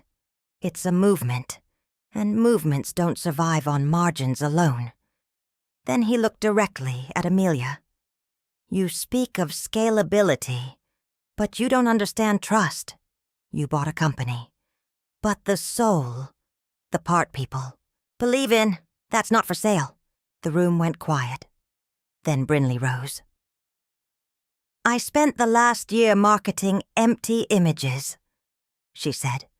Pretty colors, trendy phrases. I thought that was enough. But people don't want products anymore. They want integrity. Our customers believed in us because we were real, and I know that now. She passed out printed testimonials from clients, suppliers, even competitors, quotes handwritten on recycled stock, inked in green. Altreon's plan replaces mission with metrics. But Ecomare didn't grow because it was efficient. It grew because it meant something. Her hands didn't shake. Not once. Then Jasper rose. No paper, no speech, just a tablet in his hand. I built a model, he said, showing what happens if Altreon's integration plan proceeds. Job losses, environmental compromises, production delays. I also built a model for what happens if we stay independent, invest in the AI-backed supply chain, and continue leading the sustainable packaging space with transparency. He tapped the screen. 2 holograms projected above the table. 1 red, 1 green. Red is them. Green is us. Even if you only care about the numbers, we're still the better bet." He looked at Amelia. "You thought you were taking over a company. You didn't realize you were trying to dissect a living organism. You can't cut the heart out and expect it to breathe." Then he turned to the board. "No more loopholes. No more ambiguity. You need to decide. Will Eco-Mare stay alive or become another statistic in your quarterly report?" Amelia didn't rise. She spoke calmly, coolly. "You three are passionate, impressive. Your grandmother would be proud." She folded her hands. "But passion doesn't pay invoices. Loyalty doesn't fulfill purchase orders. Legacy doesn't build market resilience." She gestured to the board. "What we offer is certainty, not romance." There it was, the final pitch, a hymn of control. Gerald stood. "Directors, please mark your votes."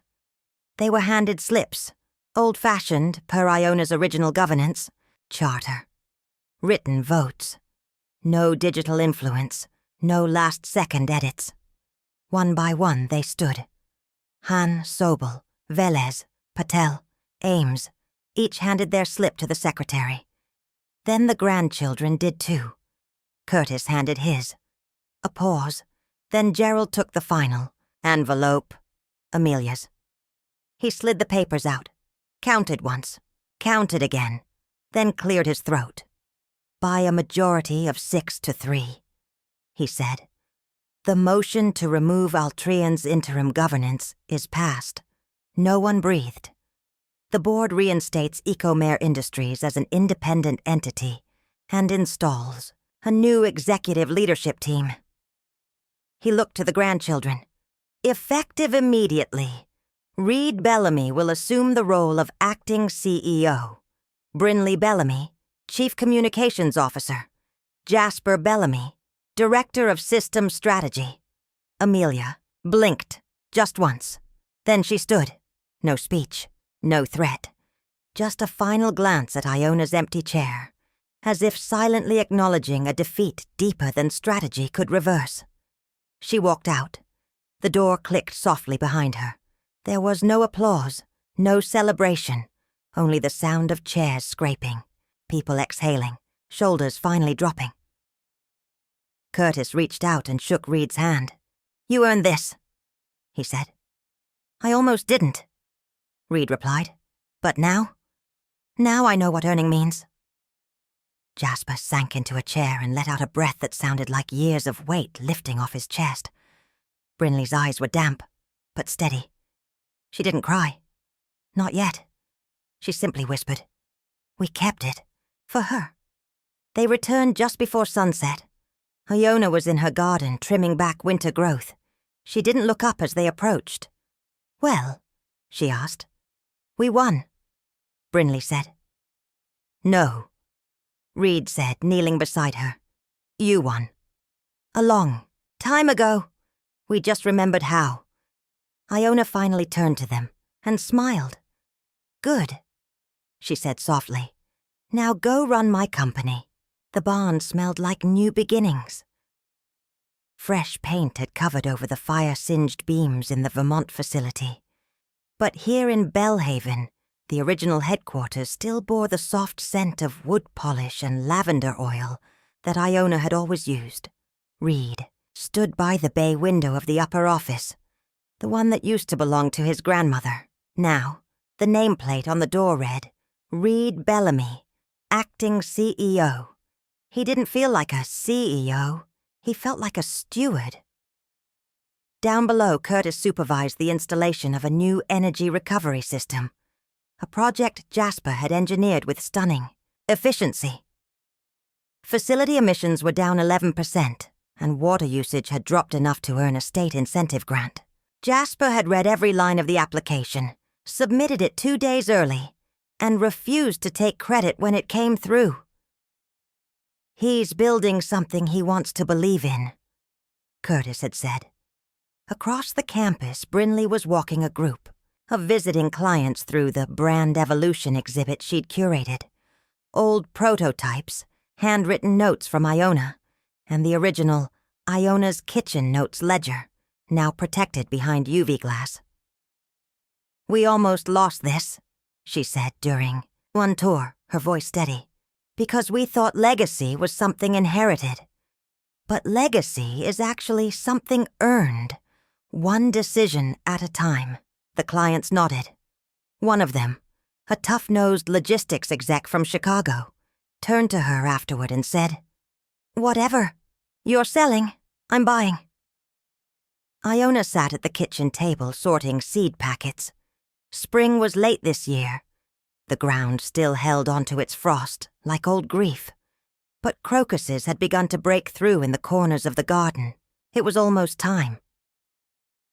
The screen door creaked, and footsteps approached. Brinley entered first.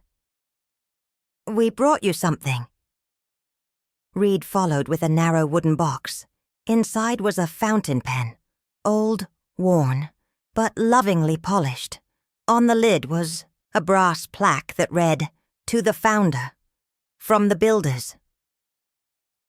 Jasper came in last, holding a thick-bound book, a printed version of the Clarity Campaign archives. Every post, every transcript, every article and shareholder letter they'd written during the crisis. On the first page, 3 handwritten signatures beneath the title, "For Iona Bellamy, who taught us to earn what we are given." Iona looked from the pen to the book, then up at her grandchildren.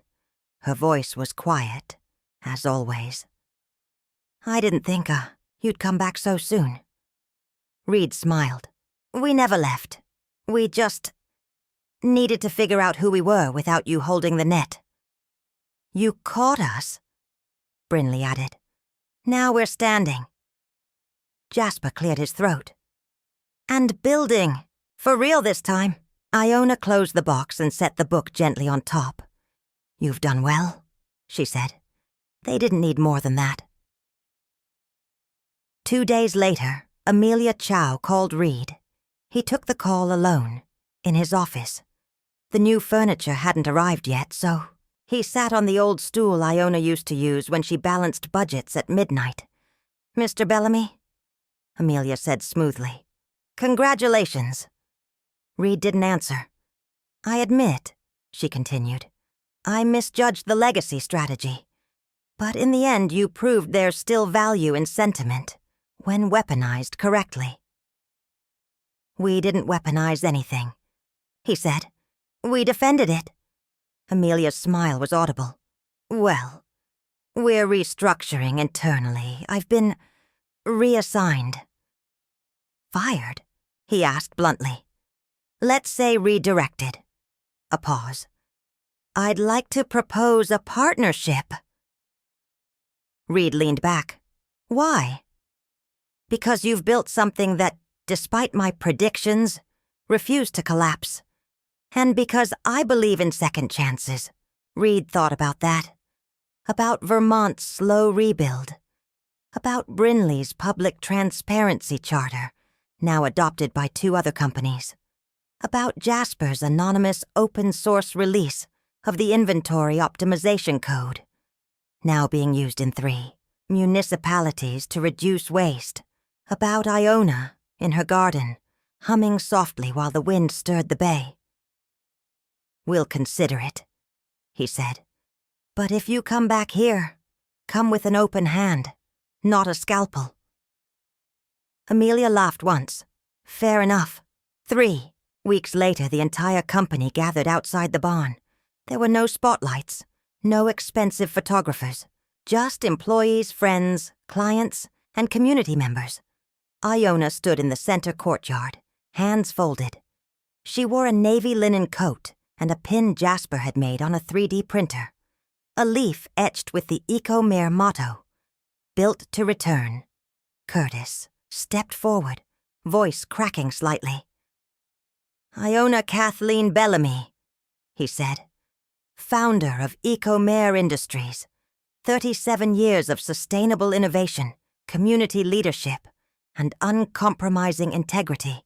He reached into his pocket and handed her a framed certificate. "From this day forward," he said, You are no longer responsible for this company." He smiled. "But it will always carry your name in its bones." Iona stepped forward, looked at Reed, at Brinley, at Jasper, then out to the crowd. "I built this company with my hands," she said, "and now it belongs to many more." She held up the framed certificate. "Don't preserve it. Evolve it. Burn what needs burning. Plant what needs planting. Just make it real." That night, Iona stood in her garden as dusk fell over Penobscot Bay. The grandchildren stayed late, talking softly on the porch. Behind them, the barn lights flickered on. Automatic now. Programmed by Jasper. Energy efficient. Elegant. From inside, you could hear machines humming again. Work continuing. Life continuing. Iona looked to the stars and whispered, "It's yours now." The wind shifted, not colder, just new. Spring came later than usual to Belhaven. The last frost clung, stubbornly to the mornings, resisting the inevitable change. But the earth had already begun its slow shift, crocuses nudging through cold soil, the cherry tree behind the barn stirring with the promise of bloom. In the farmhouse kitchen, Iona stood barefoot on the cool pine floor, spooning blueberry, jam into mason jars. Her movements were quiet, practiced, not out of routine but reverence. This was her way of thinking, of remembering, of letting go. The lid clicked shut on the final jar just as the sun broke over Penobscot Bay, sending fractured light through the lace curtain. The kitchen table worn smooth by decades of spreadsheets, dinner plates, and hard decisions, now held only a wooden bowl of eggs and a folded newspaper. On the front page, e-commerce to expand to Pacific Northwest. CEO Reed Bellamy announces new sustainable plant in Oregon. Beneath the headline was a photo. Reed, wind-tousled and smiling, standing beside a timber-framed foundation surrounded by engineers and local officials. His sister stood beside him, hands in her pockets, her hair tied back, notebook tucked beneath one arm. And Jasper, a little taller, a little leaner, with a calmness in his eyes Iona hadn't seen since he was a child. No pretense. No bravado, just purpose. They weren't just running her company. They were rebuilding the world they wanted to live in, and they were doing it their way. She poured herself a cup of jasmine tea and stepped out onto the porch. The wind off the bay smelled of thawing mud and salt. She sat in the rocker Thomas had built in 1986, its paint worn down to soft gray. She sipped, listening to the birds, watching the fog lift from the fields where wildflowers would return soon. Curtis arrived mid-morning, carrying a clipboard and 2 steaming paper cups from the co-op cafe. His knees cracked as he took the opposite chair. "They're making a damn mess of my schedule," he said without heat. "I take it they're growing faster than planned?" He huffed. "Faster, smarter, deeper. Jasper's redesigning our energy. Load infrastructure. Brinley's got us doing educational video series with MIT. Reed's pushing for a living wage initiative across the supplier network." Iona raised a brow. "Good." Curtis looked at her. "You miss it?"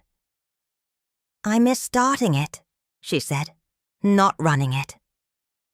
He handed her one of the cups. "Founder Emerita," he said, teasing. She smirked. "Means I get to plant things and yell advice from the porch." Curtis sipped his coffee and nodded toward the barn. "You know they still haven't changed the red door." "They will," she said, "when it starts to mean something new to them." In a rented walk-up apartment above a bookstore, Brinley sat cross-legged on the floor, surrounded by printed campaign drafts, cardboard packaging samples, and a tangled mess of AV cords. Across from her, a marketing intern barely out of college was frantically typing notes. "We're not selling a product." Brinley said, tapping the paper. We're translating values into action. A compostable container doesn't mean anything until someone connects it to a better future. That's the story. We sell permission to believe better is possible. The intern blinked. Okay, that's actually kind of incredible. Brinley smiled. A real smile. Unfiltered, unposed. 6 months ago, she might have made this a reel. Now? She didn't even bother posting. Her metrics didn't matter anymore. Only the mission. She picked up her phone, opened a voice memo, and recorded a short clip for internal training. People don't want perfect. They want real. So give them honesty. Give them something they can feel. Then she sat back, took a deep breath, and returned to the story. Reed stepped onto the Oregon construction, sight hard hat in hand, steel-toed boots scuffed and dusty. He walked the perimeter of the future Eco-Mer Northwest hub with local partners and union leaders. The budget was tight. The land wasn't perfect. But the people? They were ready. He'd traded boardrooms for build-outs, strategy sessions for site walkthroughs. At night, he still read spreadsheets and revenue projections. But in the mornings, when he shook hands with foremen, when he watched crews lay eco-insulated foundations, that's when he felt like a real executive, a builder, just like Iona. Later, that afternoon, he called her. "Hey, Grandma," he said, adjusting his earpiece. "The roof trusses are in. We're ahead of schedule." "That's because you listened to people who knew more than you," she replied. He laughed. "I finally figured out that's the whole secret to leadership." She sipped her tea on the porch. "I'm proud of you, Reed." He was quiet for a beat. "I'm trying to be worth that." "You are," she said, then added gently. "You always were. You just had to prove it to yourself first." Jasper stood alone in the server room of Facility 2, watching new code deploy in real time. He'd written the original prototype in frustration and guilt. Now, the Eco-Mer OS was being adopted in school cafeterias, municipal offices, and startup collectives across 4 states, all managing sustainable waste logistics with the clarity of a kid who once thought code could replace character. A younger engineer walked in. "Systems purring," she said. "Good," Jasper replied. "We'll stress test again tomorrow, and we start the open source release next week." "You okay handing it off?" Jasper smiled. "Better people will take it further than I can. I just wanted to prove we could build something that helps instead of exploits." She nodded, then hesitated. "Your grandma really taught you all that?" He considered it. "No," he said. "She just waited until I was ready to learn it." In late summer, the grandchildren returned to the farmhouse. No fanfare, no big announcement, just a weekend, just them. Iona met them with her usual understated grace. A warm pie on the counter, fresh bread on the table, and a gleam in her eye that said she knew more than she let on. They ate dinner in the garden under string lights, strung by Reed and Jasper when they were 10. The table creaked with age, but it held strong. Afterward, they sat around a small fire pit. Jasper passed around mugs of herbal tea, and Brinley poured a little maple syrup into hers. "So," Iona asked, "what have you learned?" They laughed. Reed spoke first. "That leadership means being the last to speak and the first to be accountable." "Good," she said. Brinley added, "That transparency is more powerful than perfection. Even better." Jasper hesitated, then said, "That intelligence without humility is just noise." Iona leaned back. The fire crackled. Above them, the stars were beginning to appear. She raised her mug. To the next chapter. They clinked their mugs together. Not loud, just enough. The next morning, Iona woke before the others. She stood at the edge of the field, watching the fog lift. The barn was quiet behind her. The bay beyond it sparkled like someone had flung handfuls of light across its surface. She reached into her coat pocket and pulled out a single seed. A hard, speckled thing she'd been saving all winter. She knelt, dug her fingers into the earth, planted it. Not because she expected to see the tree grow in her lifetime, but because they would. She stood, brushed the soil from her palms, turned toward the future, and walked home. Up next, we have 2 more incredible stories that are waiting for you. Just click the image you want to watch and it will take you there. If you enjoyed this video, make sure to subscribe. It would mean a lot